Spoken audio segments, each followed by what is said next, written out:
ನಮಸ್ಕಾರ ಗೆಳೆಯರೇ, ದೇಶ ಪ್ರೇಮಿಗಳೇ, ನಮ್ಮ ಕನ್ನಡ ಡಿಫೆನ್ಸ್ ನ್ಯೂಸ್ ಯೂಟ್ಯೂಬ್ ಚಾನಲ್ಗೆ ಸ್ವಾಗತ. ನಿಮಗೆ ಭಾರತದ ರಕ್ಷಣಾ ಶಕ್ತಿಯ ವಿಷಯಗಳನ್ನು, ನಮ್ಮ ಸೇನೆಯ ಸಾಧನೆಗಳನ್ನು ಮತ್ತು ಮೇಕ್ ಇನ್ ಇಂಡಿಯಾ ಅಭಿಯಾನದ ಶಕ್ತಿಯನ್ನು ನಿಮ್ಮ ಭಾಷೆಯಲ್ಲಿ ಅಂದರೆ ಕನ್ನಡದಲ್ಲಿ ಕೇಳಿ.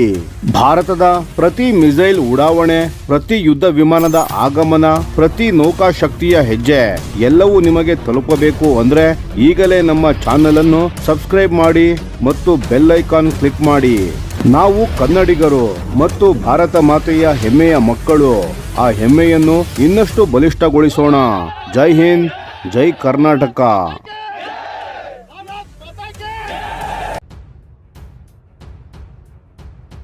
ನಮಸ್ಕಾರ ಸ್ನೇಹಿತರೆ, ಇವತ್ತು ನಾವು ಮಾತನಾಡೋದು ಭಾರತದ ರಕ್ಷಣಾ ಕ್ಷೇತ್ರದಲ್ಲಿ ಆಗಿರೋ ಒಂದು ಐತಿಹಾಸಿಕ ಘಟನೆಯ ಬಗ್ಗೆ.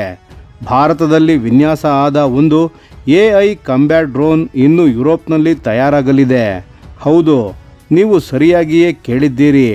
ಭಾರತೀಯ AI ವಾರ್ಫೇರ್ ಕಂಪನಿ FWDA ತನ್ನ ಸ್ವಾಯತ್ತ ಯುದ್ಧ ವಿಮಾನ ಕಾಲಭೈರವ ಅನ್ನು ಇನ್ನು ಮುಂದೆ ಯುರೋಪ್ನಲ್ಲಿ ತಯಾರಿಸಲಿದೆ ಎಂದು ಘೋಷಣೆ ಮಾಡಿದೆ. ಇದಕ್ಕಾಗಿ ಪೋರ್ಚುಗಲ್ ದೇಶದ ರಕ್ಷಣಾ ತಂತ್ರಜ್ಞಾನ ಕಂಪನಿಯಾದ ಸ್ಕೆಚ್ ಪಿಕ್ಸೆಲ್ ಜೊತೆ ಒಂದು ಮಹತ್ವದ ಪಾರ್ಟ್ನರ್ಶಿಪ್ ಮಾಡಿಕೊಳ್ಳಲಾಗಿದೆ. ಇದು ಸಾಮಾನ್ಯ ವಿಷಯ ಅಲ್ಲ ಸ್ನೇಹಿತರೆ. ಭಾರತದಲ್ಲಿ ಡಿಸೈನ್ ಆದ AI combat aircraft European defence ನೆಟ್ವರ್ಕ್ಗೆ ಹೋಗಿರೋದು ಇದೇ ಮೊದಲ ಬಾರಿ. ಇದು ಭಾರತದ ಮೇಕ್ ಇನ್ ಇಂಡಿಯಾ ಮಿಷನ್ಗೆ ಸಿಕ್ಕ ಅಂತಾರಾಷ್ಟ್ರೀಯ ಮಾನ್ಯತೆ. ಈಗ ನೋಡೋಣ ಈ ಸ್ಕೆಚ್ ಪಿಕ್ಸೆಲ್ ಕಂಪನಿ ಯಾರು ಅಂತ. ಇವರು F-16 ಫೈಟಿಂಗ್ ಫಾಲ್ಕನ್ ಅಂತಹ ಅತ್ಯಾಧುನಿಕ ಯುದ್ಧ ವಿಮಾನಗಳಿಗೆ ಸಿಮ್ಯುಲೇಷನ್ ಸಿಸ್ಟಮ್ಗಳನ್ನು ಅಭಿವೃದ್ಧಿಪಡಿಸುವಲ್ಲಿ ನಿಸ್ಸೀಮರು. ಅಂದರೆ ಪೈಲಟ್ಗಳಿಗೆ ಟ್ರೈನಿಂಗ್ ಕೊಡೋ ಅಡ್ವಾನ್ಸ್ಡ್ ಸಿಮ್ಯುಲೇಟರ್ ಟೆಕ್ನಾಲಜಿ ಇವರ ಹೆಡ್ಡಿಂಗ್. ಈ ಪಾರ್ಟ್ನರ್ಶಿಪ್ ಅಡಿಯಲ್ಲಿ ಸ್ಕೆಚ್ ಪಿಕ್ಸೆಲ್ ಕಂಪನಿಯು ಕಾಲಭೈರವ ಏರ್ಕ್ರಾಫ್ಟ್ಗೆ ಏನೆಲ್ಲ ಕೊಡುತ್ತೆ ಅಂದರೆ ಸಿಮ್ಯುಲೇಷನ್ ತಂತ್ರಜ್ಞಾನ, AI ಇಂಟಿಗ್ರೇಷನ್ ಸಿಸ್ಟಮ್ಗಳು, ಕಮ್ಯುನಿಕೇಷನ್ ಇನ್ಫ್ರಾಸ್ಟ್ರಕ್ಚರ್ ಮತ್ತು ಇಂಟರ್ ಆಪರೇಬಿಲಿಟಿ ಅಂದರೆ ಬೇರೆ ದೇಶಗಳ ಮಿಲಿಟರಿ ಸಿಸ್ಟಮ್ಗಳ ಜೊತೆ ಕೆಲಸ ಮಾಡುವ ಸಾಮರ್ಥ್ಯ. ಆದರೆ ಇಲ್ಲಿ ಒಂದು ಮುಖ್ಯ ವಿಷಯವನ್ನು ಗಮನಿಸಿ. FWDA ಕಂಪನಿ ತನ್ನ ವಿಮಾನದ ಸ್ವಾಯತ್ತ ವ್ಯವಸ್ಥೆ ಮತ್ತು ಏರ್ಫ್ರೇಮ್ ಡಿಸೈನ್ಗೆ ಸಂಬಂಧಿಸಿದ ಇಂಟೆಲೆಕ್ಚುವಲ್ ಪ್ರಾಪರ್ಟಿ ರೈಟ್ಸನ್ನು ತನ್ನ ಕೈಯಲ್ಲೇ ಇಟ್ಟುಕೊಳ್ಳುತ್ತೆ. ಭಾರತದ ತಂತ್ರಜ್ಞಾನ ಭಾರತಕ್ಕೆ ಸೇರಿದ್ದು. ಸರಿ, ಇನ್ನು ಕಾಲಭೈರವ ಡ್ರೋನ್ ಏನು ಮಾಡಬಲ್ಲದು ಅಂತ ನೋಡೋಣ. ಇದೊಂದು ಮೀಡಿಯಂ ಆಲ್ಟಿಟ್ಯೂಡ್ ಲಾಂಗ್ ಎಂಡ್ಯೂರೆನ್ಸ್ ಸ್ವಾಯತ್ತ ಕಾಂಬ್ಯಾಟ್ ಏರ್ಕ್ರಾಫ್ಟ್ ಅಂದರೆ ಮಧ್ಯಮ ಎತ್ತರದಲ್ಲಿ ಹಾರಾಡಬಲ್ಲ, ಬಹಳ ಸಮಯ ಆಕಾಶದಲ್ಲಿ ಇರಬಲ್ಲ ಅನ್ಮ್ಯಾನ್ಡ್ ವಾರ್ಪ್ಲೇನ್. ಇದರ ರೇಂಜ್ ಎಷ್ಟು ಗೊತ್ತಾ? ಬರೋಬ್ಬರಿ 3000 ಕಿಲೋಮೀಟರ್ ಮತ್ತು ಒಂದೇ ಸಾರಿ 30 ಗಂಟೆಗಿಂತ ಹೆಚ್ಚು ಸಮಯ ಹಾರಾಡಬಲ್ಲದು. ಅಂದರೆ 1 ದಿನ ಮತ್ತು 6 ಗಂಟೆ. ಇದು ಇಷ್ಟು ಅಪಾಯಕಾರಿ ಅಂತ ಶತ್ರುಗಳಿಗೆ ಅರ್ಥವಾಗುತ್ತೆ. ಇದರ ಸಾಮರ್ಥ್ಯಗಳ ಬಗ್ಗೆ ಇನ್ನಷ್ಟು ಹೇಳಬೇಕು ಅಂದರೆ ಇದರಲ್ಲಿ AI ಆಧಾರಿತ ಟಾರ್ಗೆಟ್ ರೆಕಗ್ನೇಷನ್ ಸಿಸ್ಟಮ್ ಇದೆ. ಅಂದರೆ ಯಾವ ಗುರಿಯನ್ನು ಹೊಡೆಯಬೇಕು ಅಂತ ಅದೇ ತಾನು ನಿರ್ಧಾರವನ್ನು ತೆಗೆದುಕೊಳ್ಳಬಲ್ಲದು. ಎನ್ಕ್ರಿಪ್ಟೆಡ್ ಕಮ್ಯುನಿಕೇಷನ್ ಇದೆ, ಅಂದರೆ ಯಾರಿಗೂ ಹ್ಯಾಕ್ ಮಾಡಲು ಆಗದ ಸಂಪರ್ಕ ವ್ಯವಸ್ಥೆ. ಇನ್ನು ಅತ್ಯಂತ ಮಹತ್ವದ ವಿಷಯ ಸ್ವಾರ್ಮ್ ಕೋಆರ್ಡಿನೇಷನ್ ಕೆಪಬಿಲಿಟಿ. ಅಂದರೆ ಒಂದು ಡ್ರೋನ್ ಅಲ್ಲ, ತಾವು ಸಂಭಾಷಣೆಯನ್ನು ಮಾಡಿಕೊಂಡು ಹಲವು ಕಾಲಭೈರವ ಡ್ರೋನ್ಗಳು ಒಟ್ಟಿಗೆ ಕಾರ್ಯಾಚರಣೆಯನ್ನು ನಡೆಸಬಲ್ಲವು. FWDA ಕಂಪನಿ ಬೇರೆ ಏರೋಸ್ಪೇಸ್ ಕಂಪನಿಗಳ ಹಾಗಲ್ಲ. ಇವರ ಗುರಿ ದುಬಾರಿ ಮ್ಯಾನ್ಡ್ ವಿಮಾನಗಳ ಮೇಲೆ ಅಲ್ಲ, ಬದಲಿಗೆ ಸ್ವಾಯತ್ತ ಏರ್ ಪವರ್, ಸ್ವಾರ್ಮ್ ಟೆಕ್ನಾಲಜಿ ಮತ್ತು ಅಡ್ವಾನ್ಸ್ಡ್ ಏರ್ ಡಿಫೆನ್ಸ್ ಸಿಸ್ಟಮ್ಗಳ ಸುತ್ತ ಒಂದು ಸಂಪೂರ್ಣ ಇಕೋಸಿಸ್ಟಮ್ ನಿರ್ಮಾಣ ಮಾಡ್ತಿದ್ದಾರೆ. ಇದು ಭವಿಷ್ಯದ ಯುದ್ಧ ತಂತ್ರಜ್ಞಾನ.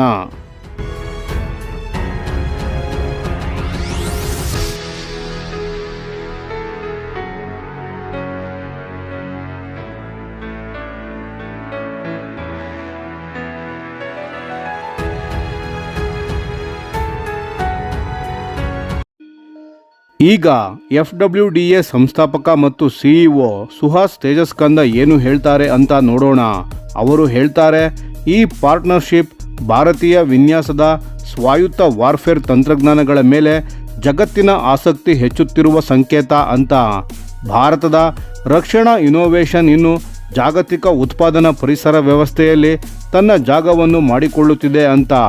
ಇನ್ನು ಪೋರ್ಚುಗಲ್ ಯಾಕೆ ಅಂತ ನಿಮಗೆ ಪ್ರಶ್ನೆ ಬರಬಹುದು. ಪೋರ್ಚುಗಲ್ ಯುರೋಪ್ನ ತುತ್ತ ತುದಿಯಲ್ಲಿದೆ, ಅಟ್ಲಾಂಟಿಕ್ ಸಮೀಪ ಇದೆ ಮತ್ತು ನ್ಯಾಟೋ ನೆಟ್ವರ್ಕ್ಗೆ ಪ್ರವೇಶ ಇದೆ. ಇದರಿಂದ ಇಡೀ ಯುರೋಪ್ನಾದ್ಯಂತ ಸಹಯೋಗ ಮತ್ತು ಕಾಲಭೈರವ ಡ್ರೋನ್ನ ಜಾಗತಿಕ ನಿಯೋಜನೆಗೆ ದಾರಿ ತೆರೆಯುತ್ತೆ.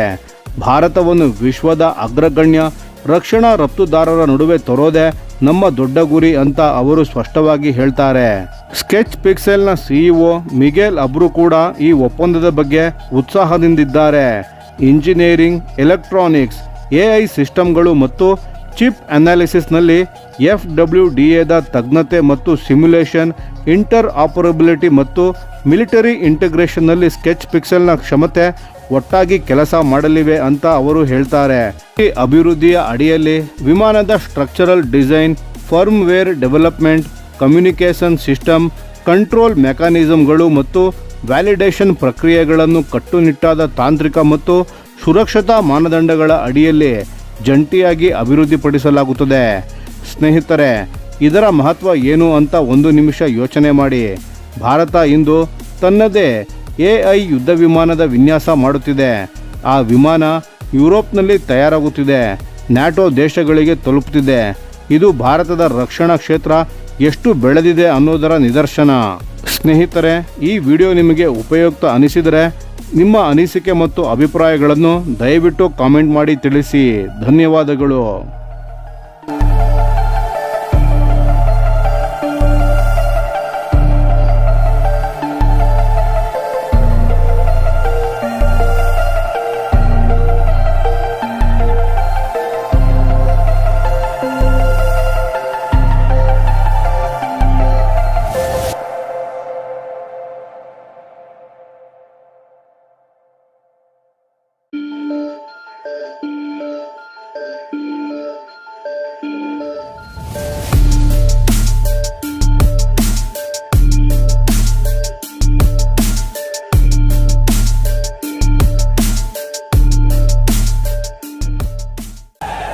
ನಮಸ್ಕಾರ ಸ್ನೇಹಿತರೆ, ಸ್ವಾಗತ ನಮ್ಮ ಚಾನಲ್ಗೆ. ಭಾರತದ ರಕ್ಷಣಾ ಕ್ಷೇತ್ರದಲ್ಲಿ ಇವತ್ತು ಒಂದು ಐತಿಹಾಸಿಕ ದಿನ ಬಂದಿದೆ. ಮೇ ತಿಂಗಳ 15ರಂದು ಆಂಧ್ರ ಪ್ರದೇಶದ ಪುಟ್ಟಪರ್ತಿಯಲ್ಲಿ ನಡೆದ ಒಂದು ಸಮಾರಂಭ ಭಾರತದ ಭವಿಷ್ಯವನ್ನೇ ಬದಲಿಸಲಿದೆ. ಏನಾಯಿತು ಅಲ್ಲಿ ಸ್ವಲ್ಪ ಡೀಟೇಲ್ ಆಗಿ ನೋಡೋಣ ಬನ್ನಿ. ರಕ್ಷಣಾ ಮಂತ್ರಿ ಶ್ರೀ ರಾಜನಾಥ್ ಸಿಂಗ್ ಮತ್ತು ಆಂಧ್ರ ಪ್ರದೇಶದ ಮುಖ್ಯಮಂತ್ರಿಯಾದ ಶ್ರೀ ಚಂದ್ರಬಾಬು ನಾಯ್ಡು ಇಬ್ಬರು ಸೇರಿ ಶ್ರೀ ಸತ್ಯಸಾಯಿ ಜಿಲ್ಲೆಯ ಪುಟ್ಟಪರ್ತಿಯಲ್ಲಿ ಹಲವು ಮಹತ್ವದ ರಕ್ಷಣಾ ಯೋಜನೆಗಳಿಗೆ ಶಿಲಾನ್ಯಾಸ ಮಾಡಿದರು. ಇವು ಕೇವಲ ಕಟ್ಟಡಗಳ ಅಡಿಪಾಯವಲ್ಲ, ಇವು ಭಾರತದ ಸ್ವಾವಲಂಬನೆಯ ಅಡಿಪಾಯ. ಮೊದಲನೆಯದಾಗಿ AMCA core integration and flight testing centre. ಇದು ಪುಟ್ಟಪರ್ತಿಯಲ್ಲಿ ನಿರ್ಮಾಣವಾಗಲಿದೆ. AMCA ಅಂದರೆ ಅಡ್ವಾನ್ಸ್ಡ್ ಮೀಡಿಯಂ ಕಂಬ್ಯಾಟ್ ಏರ್ಕ್ರಾಫ್ಟ್, ಭಾರತದ ಮೊಟ್ಟ ಮೊದಲ 5ನೇ ತಲೆಮಾರಿನ ಯುದ್ಧ ವಿಮಾನ. ಇಡೀ AMCA ಕಾರ್ಯಕ್ರಮದ ಒಟ್ಟು ಬಜೆಟ್ ಸುಮಾರು 15,000 ಕೋಟಿ ರೂಪಾಯಿಗಳು. ಅದರಲ್ಲಿ ಈ ಟೆಸ್ಟಿಂಗ್ ಸೆಂಟರ್ ಮಾತ್ರ 2,000 ಕೋಟಿ ರೂಪಾಯಿ ವೆಚ್ಚದಲ್ಲಿ ನಿರ್ಮಾಣವಾಗಲಿದೆ. DRDO ಅಡಿಯಲ್ಲಿ ಬರುವ ಏರೋನಾಟಿಕಲ್ ಡೆವಲಪ್ಮೆಂಟ್ ಏಜೆನ್ಸಿ ADA ಈ ಸೆಂಟರ್ ಅನ್ನು ನಿರ್ಮಿಸುತ್ತಿದೆ. ಇಲ್ಲಿ AMCA ವಿಮಾನವನ್ನು ಸಂಪೂರ್ಣವಾಗಿ ಇಂಟಿಗ್ರೇಟ್ ಮಾಡಿ ಟೆಸ್ಟ್ ಮಾಡಿ ಫ್ಲೈಟ್ಗೆ ಸಿದ್ಧಪಡಿಸಲಾಗುತ್ತದೆ. ರಾಜನಾಥ್ ಸಿಂಗ್ ಅವರು ಹೇಳಿದ ಮಾತು ಸ್ವಲ್ಪ ಮನಸ್ಸಿಗೆ ತಾಗುತ್ತದೆ. ಪುಟ್ಟಪರ್ತಿ ಇನ್ನು ಮುಂದೆ ವಿಶ್ವದ ಆ ಅಪರೂಪದ ನಗರಗಳ ಸಾಲಿಗೆ ಸೇರಲಿದೆ. ಅಲ್ಲಿಂದ 5ನೇ ತಲೆಮಾರಿನ ಯುದ್ಧ ವಿಮಾನ ಆಕಾಶಕ್ಕೆ ನೆಗೆಯಲಿದೆ. ಅದ್ಭುತ ಅಲ್ಲವೇ? ಎರಡನೆಯದು ನೇವಲ್ ಸಿಸ್ಟಮ್ಸ್ ಮ್ಯಾನುಫ್ಯಾಕ್ಚರಿಂಗ್ ಫೆಸಿಲಿಟಿ. ಇದು ಆಂಧ್ರ ಪ್ರದೇಶದ ಅನಕಾಪಲ್ಲಿ ಜಿಲ್ಲೆಯ ಸಿರಸಾಪಲ್ಲಿ ಗ್ರಾಮದಲ್ಲಿ ನಿರ್ಮಾಣವಾಗಲಿದೆ. ಇದು ಭಾರತ್ ಡೈನಾಮಿಕ್ಸ್ ಲಿಮಿಟೆಡ್ BDLನ 480 ಕೋಟಿ ರೂಪಾಯಿಗಳ ಯೋಜನೆ. ಇಲ್ಲಿ ಏನು ತಯಾರಾಗುತ್ತದೆ ಅಂತ ಕೇಳ್ತೀರಾ? Autonomous under water vehicles, under water counter measure systems ಮತ್ತು ನೆಕ್ಸ್ಟ್ ಜನರೇಷನ್ ಟಾರ್ಪೆಡೋಸ್. ಇವೆಲ್ಲ ಇಲ್ಲಿಯವರೆಗೆ ಭಾರತ ವಿದೇಶದಿಂದ ಇಂಪೋರ್ಟ್ ಮಾಡಿಕೊಳ್ಳುತ್ತಿತ್ತು. ಇನ್ನು ಮುಂದೆ ಅದು ನಿಲ್ಲಲಿದೆ. ಮೇಡ್ ಇನ್ ಇಂಡಿಯಾ ಆಗಲಿದೆ. ಇದು ಭಾರತೀಯ ನೌಕಾಪಡೆಗೆ ಮಾತ್ರವಲ್ಲ, ಬ್ಲೂ ಎಕಾನಮಿ ಮತ್ತು ಸಮುದ್ರ ಭದ್ರತೆಗೆ ಕೂಡ ದೊಡ್ಡ ಬಲ. ಮೂರನೆಯದು ಡಿಫೆನ್ಸ್ ಎನರ್ಜೆಟಿಕ್ಸ್ ಫೆಸಿಲಿಟಿ. ಇದು ಭಾರತ್ ಫೋರ್ಜ್ ಲಿಮಿಟೆಡ್ ನ ಅಂಗಸಂಸ್ಥೆ ಆಗ್ನೇಯ ಅಸ್ತ್ರ ಎನರ್ಜೆಟಿಕ್ಸ್ ಲಿಮಿಟೆಡ್ ನಿರ್ಮಿಸಲಿದೆ.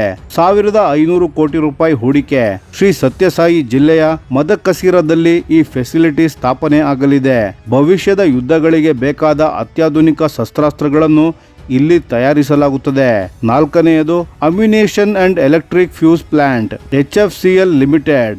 1200 ಕೋಟಿ ರೂಪಾಯಿಯ ಹೂಡಿಕೆಯಲ್ಲಿ ಇದನ್ನು ನಿರ್ಮಿಸಲಿದೆ. ಅದೇ ಮದಕಸೀರದಲ್ಲಿ. ಫ್ಯೂಸ್ ಅನ್ನೋದು ಯಾವುದೇ ಅಮ್ಯುನೇಷನ್ನ ಅತ್ಯಂತ ಕ್ರಿಟಿಕಲ್ ಭಾಗ. ಅದನ್ನು ಕೂಡ ನಾವೀಗ ಭಾರತದಲ್ಲೇ ತಯಾರಿಸಲಿದ್ದೇವೆ. ಇದು ಅಮ್ಯುನೇಷನ್ ಕ್ಷೇತ್ರದಲ್ಲಿ ಸ್ವಾವಲಂಬನೆಯ ಹೊಸ ಅಧ್ಯಾಯ. ಐದನೆಯದು drone city in Kurnool. 8 drone ಕಂಪನಿಗಳು ಒಟ್ಟಾಗಿ ಕರ್ನೂಲ್ನಲ್ಲಿ ಡ್ರೋನ್ ಸಿಟಿಯನ್ನು ಸ್ಥಾಪಿಸಲಿದ್ದಾರೆ. ರಾಜನಾಥ್ ಸಿಂಗ್ ಅವರು ಸೂರತ್ ಡೈಮಂಡ್ ಸಿಟಿ ಆಗಿದೆ, ಬೆಂಗಳೂರು ಸಿಲಿಕಾನ್ ವ್ಯಾಲಿ ಆಗಿದೆ. ಹಾಗೆಯೇ ಕರ್ನೂಲ್ ಭಾರತದ ಡ್ರೋನ್ ಹಬ್ ಆಗಲಿದೆ. ಮಾಡರ್ನ್ ವಾರ್ಫೇರ್ನಲ್ಲಿ ಡ್ರೋನ್ ಎಷ್ಟು ಮಹತ್ವದ ಪಾತ್ರ ವಹಿಸುತ್ತಿದೆ ಅನ್ನೋದು ನಮಗೆ ಗೊತ್ತಿದೆ. ಈ ಡ್ರೋನ್ ಸಿಟಿ ಆ ದಿಕ್ಕಿನಲ್ಲಿ ದೊಡ್ಡ ಹೆಜ್ಜೆ ಎಂದು ಹೇಳಿದರು. ಇವೆಲ್ಲದರ ಜೊತೆಗೆ ಆಂಧ್ರ ಪ್ರದೇಶದ ರಾಜ್ಯದಲ್ಲಿ ರಕ್ಷಣಾ ಉದ್ಯಮವನ್ನು ಸ್ಥಾಪಿಸಲು ಹಲವಾರು ಕಂಪನಿಗಳು ಸರ್ಕಾರದ ಜೊತೆ MOUಗೆ ಸಹಿ ಹಾಕಿವೆ. ಇನ್ನು ದೊಡ್ಡ ಪಿಕ್ಚರ್ ನೋಡಿದರೆ ರಾಜನಾಥ್ ಸಿಂಗ್ ಅವರು ಒಂದು ಮುಖ್ಯ ವಿಷಯವನ್ನು ಹೇಳಿದರು. 2014ರಲ್ಲಿ ಭಾರತದ ರಕ್ಷಣಾ ಉತ್ಪಾದನೆ 46,000 ಕೋಟಿ ಇತ್ತು. ಇವತ್ತು ಅದು 1.54 ಲಕ್ಷ ಕೋಟಿ ತಲುಪಿದೆ. ಒಂದೆರಡು ತಿಂಗಳುಗಳಲ್ಲಿ 1.75 ಲಕ್ಷ ಕೋಟಿ ಆಗಲಿದೆ ಎಂಬ ವಿಶ್ವಾಸ ಅವರಿಗಿದೆ. ರಕ್ಷಣಾ ರಫ್ತು ಕೂಡ 600 ಕೋಟಿಯಿಂದ 40,000 ಕೋಟಿಗೆ ಏರಿದೆ. ಇದು ಸಣ್ಣ ಸಾಧನೆಯಲ್ಲ ಸ್ನೇಹಿತರೆ. ಮುಖ್ಯಮಂತ್ರಿ ಚಂದ್ರಬಾಬು ನಾಯ್ಡು ಕೂಡ ಮಾತನಾಡಿದರು. ಆಪರೇಷನ್ ಸಿಂಧೂರನ್ನು ಉದಾಹರಿಸಿ ಇದು ಆತ್ಮನಿರ್ಭರ ಭಾರತದ ಯಶಸ್ಸಿನ ಜ್ವಲಂತ ಉದಾಹರಣೆ ಎಂದರು. ಆಂಧ್ರ ಪ್ರದೇಶ ಇನೋವೇಷನ್, ಇನ್ಫ್ರಾಸ್ಟ್ರಕ್ಚರ್ ಮತ್ತು ಇಂಡಸ್ಟ್ರಿಯಲೈಸೇಷನ್ ಈ 3 ಶಕ್ತಿಗಳ ಮೇಲೆ ಮುನ್ನಡೆಯುತ್ತದೆ ಎಂದು ಘೋಷಿಸಿದರು. Design in Andhra Pradesh, make in Andhra Pradesh, lead from Andhra Pradesh ಇದು ಅವರ ಕರೆಯಾಗಿತ್ತು. ಸ್ನೇಹಿತರೆ, ಈ ಎಲ್ಲ ಯೋಜನೆಗಳು ಕೇವಲ ರಕ್ಷಣಾ ಸಾಮರ್ಥ್ಯ ಹೆಚ್ಚಿಸುವುದಕ್ಕಷ್ಟೇ ಸೀಮಿತವಲ್ಲ.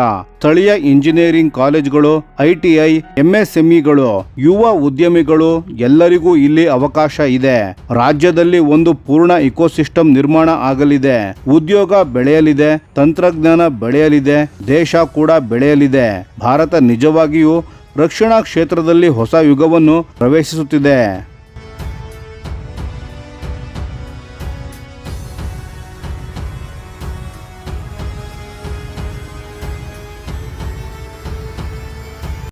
ನಮಸ್ಕಾರ ಗೆಳೆಯರೇ, ದೇಶ ಪ್ರೇಮಿಗಳೇ, ನಮ್ಮ ಕನ್ನಡ ಡಿಫೆನ್ಸ್ ನ್ಯೂಸ್ ಯೂಟ್ಯೂಬ್ ಚಾನಲ್ಗೆ ಸ್ವಾಗತ ನಿಮಗೆ. ಭಾರತದ ರಕ್ಷಣಾ ಶಕ್ತಿಯ ವಿಷಯಗಳನ್ನು, ನಮ್ಮ ಸೇನೆಯ ಸಾಧನೆಗಳನ್ನು ಮತ್ತು ಮೇಕ್ ಇನ್ ಇಂಡಿಯಾ ಅಭಿಯಾನದ ಶಕ್ತಿಯನ್ನು ನಿಮ್ಮ ಭಾಷೆಯಲ್ಲಿ ಅಂದರೆ ಕನ್ನಡದಲ್ಲಿ ಕೇಳಿ. ಭಾರತದ ಪ್ರತಿ ಮಿಸೈಲ್ ಉಡಾವಣೆ, ಪ್ರತಿ ಯುದ್ಧ ವಿಮಾನದ ಆಗಮನ, ಪ್ರತಿ ನೌಕಾ ಶಕ್ತಿಯ ಹೆಜ್ಜೆ ಎಲ್ಲವೂ ನಿಮಗೆ ತಲುಪಬೇಕು ಅಂದ್ರೆ ಈಗಲೇ ನಮ್ಮ ಚಾನೆಲ್ ಅನ್ನು ಸಬ್ಸ್ಕ್ರೈಬ್ ಮಾಡಿ ಮತ್ತು ಬೆಲ್ ಐಕಾನ್ ಕ್ಲಿಕ್ ಮಾಡಿ. ನಾವು ಕನ್ನಡಿಗರು ಮತ್ತು ಭಾರತ ಮಾತೆಯ ಹೆಮ್ಮೆಯ ಮಕ್ಕಳು. ಆ ಹೆಮ್ಮೆಯನ್ನು ಇನ್ನಷ್ಟು ಬಲಿಷ್ಠಗೊಳಿಸೋಣ. ಜೈ ಹಿಂದ್, ಜೈ ಕರ್ನಾಟಕ. ನಮಸ್ಕಾರ ಸ್ನೇಹಿತರೆ, ಸ್ವಾಗತ ನಮ್ಮ ಚಾನಲ್ಗೆ. ಇವತ್ತು ನಾವು ಮಾತನಾಡೋದು ಭಾರತದ ಹೆಮ್ಮೆಯ ಯುದ್ಧ ವಿಮಾನವಾದ ತೇಜಸ್ MK1A ಬಗ್ಗೆ. ಮತ್ತು ಇದರ ಬಗ್ಗೆ ಒಂದು ತುಂಬಾ ಮುಖ್ಯವಾದ ಅಪ್ಡೇಟ್ ಬಂದಿದೆ. ನೀವು ಖಂಡಿತ ಕೇಳಲೇಬೇಕು. HAL ಅಂದರೆ ಹಿಂದೂಸ್ತಾನ್ ಏರೋನಾಟಿಕ್ಸ್ ಲಿಮಿಟೆಡ್ ಇವರು ತಮ್ಮ 2026ರ ಹಣಕಾಸು ವರ್ಷದ 4ನೇ ತ್ರೈಮಾಸಿಕ ಆದಾಯ ಪರಿಶೀಲನಾ ಸಭೆಯಲ್ಲಿ ಒಂದು ದೊಡ್ಡ ಘೋಷಣೆ ಮಾಡಿದ್ದಾರೆ. ಸರಿ ಸುಮಾರು 30 ತೇಜಸ್ MK1A ಯುದ್ಧ ವಿಮಾನಗಳನ್ನು ಮತ್ತು ಟ್ರೈನರ್ ವೇರಿಯಂಟ್ಗಳನ್ನು ಎರಡನ್ನೂ ಸೇರಿ ಯಶಸ್ವಿಯಾಗಿ ನಿರ್ಮಿಸಲಾಗಿದೆ, ಹಾರಿಸಲಾಗಿದೆ ಮತ್ತು ಟೆಸ್ಟ್ ಕೂಡ ಮಾಡಲಾಗಿದೆ ಅಂತ ಹೇಳಿದ್ದಾರೆ. ಆದರೆ ಇಲ್ಲಿ ಒಂದು ಸಮಸ್ಯೆ ಇದೆ. ಈ ಯುದ್ಧ ವಿಮಾನಗಳನ್ನು ಇನ್ನೂ ಭಾರತೀಯ ವಾಯುಪಡೆಗೆ ಅಂದರೆ IAFಗೆ ಅಫಿಷಿಯಲಿ ಹ್ಯಾಂಡ್ ಓವರ್ ಮಾಡಲಾಗಿಲ್ಲ. ಯಾಕೆ ಅಂತೀರಾ? ಏಕೆಂದರೆ ಅಮೆರಿಕಾದ GE ಏರೋಸ್ಪೇಸ್ ಕಂಪನಿಯಿಂದ ಬರಬೇಕಾಗಿದ್ದ GE F404 ಇಂಜಿನ್ಸ್ಗಳು ತಡವಾಗಿ ಬರುತ್ತಿವೆ. ಇಂಜಿನ್ಗಳು ಇಲ್ಲದೆ ಡೆಲಿವರಿ ಆಗಲ್ಲ, ಇದು ಸಮಸ್ಯೆ. ಆದರೆ HAL ಸುಮ್ಮನೆ ಕೂರಲಿಲ್ಲ. ಅವರು ಬುದ್ಧಿವಂತಿಕೆಯಿಂದ ಒಂದು ದಾರಿಯನ್ನು ಕಂಡುಕೊಂಡರು. ಕೆಟಗರಿ ಬಿ GE F404 ಇಂಜಿನ್ಸ್ಗಳು ಅಂತ ಒಂದು ವಿಧದ ಇಂಜಿನ್ಗಳು ಇರುತ್ತವೆ. ಇವು ಸ್ಪೆಸಿಫಿಕಲಿ ಸರ್ಟಿಫಿಕೇಶನ್ ಮತ್ತು ಡೆವಲಪ್ಮೆಂಟ್ ಟೆಸ್ಟಿಂಗ್ ಆಗಿ ಮಾತ್ರ ಬಳಸುತ್ತಾರೆ, ಕಂಬ್ಯಾಟ್ ಡ್ಯೂಟಿಗೆ ಅಲ್ಲ. ಈ CATB ಇಂಜಿನ್ಸ್ ಗಳನ್ನು ಬಳಸಿಕೊಂಡು 30 ಯುದ್ಧ ವಿಮಾನಗಳ ಮೇಲೆ ಎಲ್ಲಾ ಫ್ಲೈಟ್ ಟ್ರಯಲ್ಸ್ ಮತ್ತು ಟೆಸ್ಟಿಂಗ್ ಮುಗಿಸಿಬಿಟ್ಟರು. ಅಂದರೆ structural assembly, system integration, aerial validation ಎಲ್ಲವೂ ಕಂಪ್ಲೀಟ್. ವಿಮಾನಗಳು ರೆಡಿ.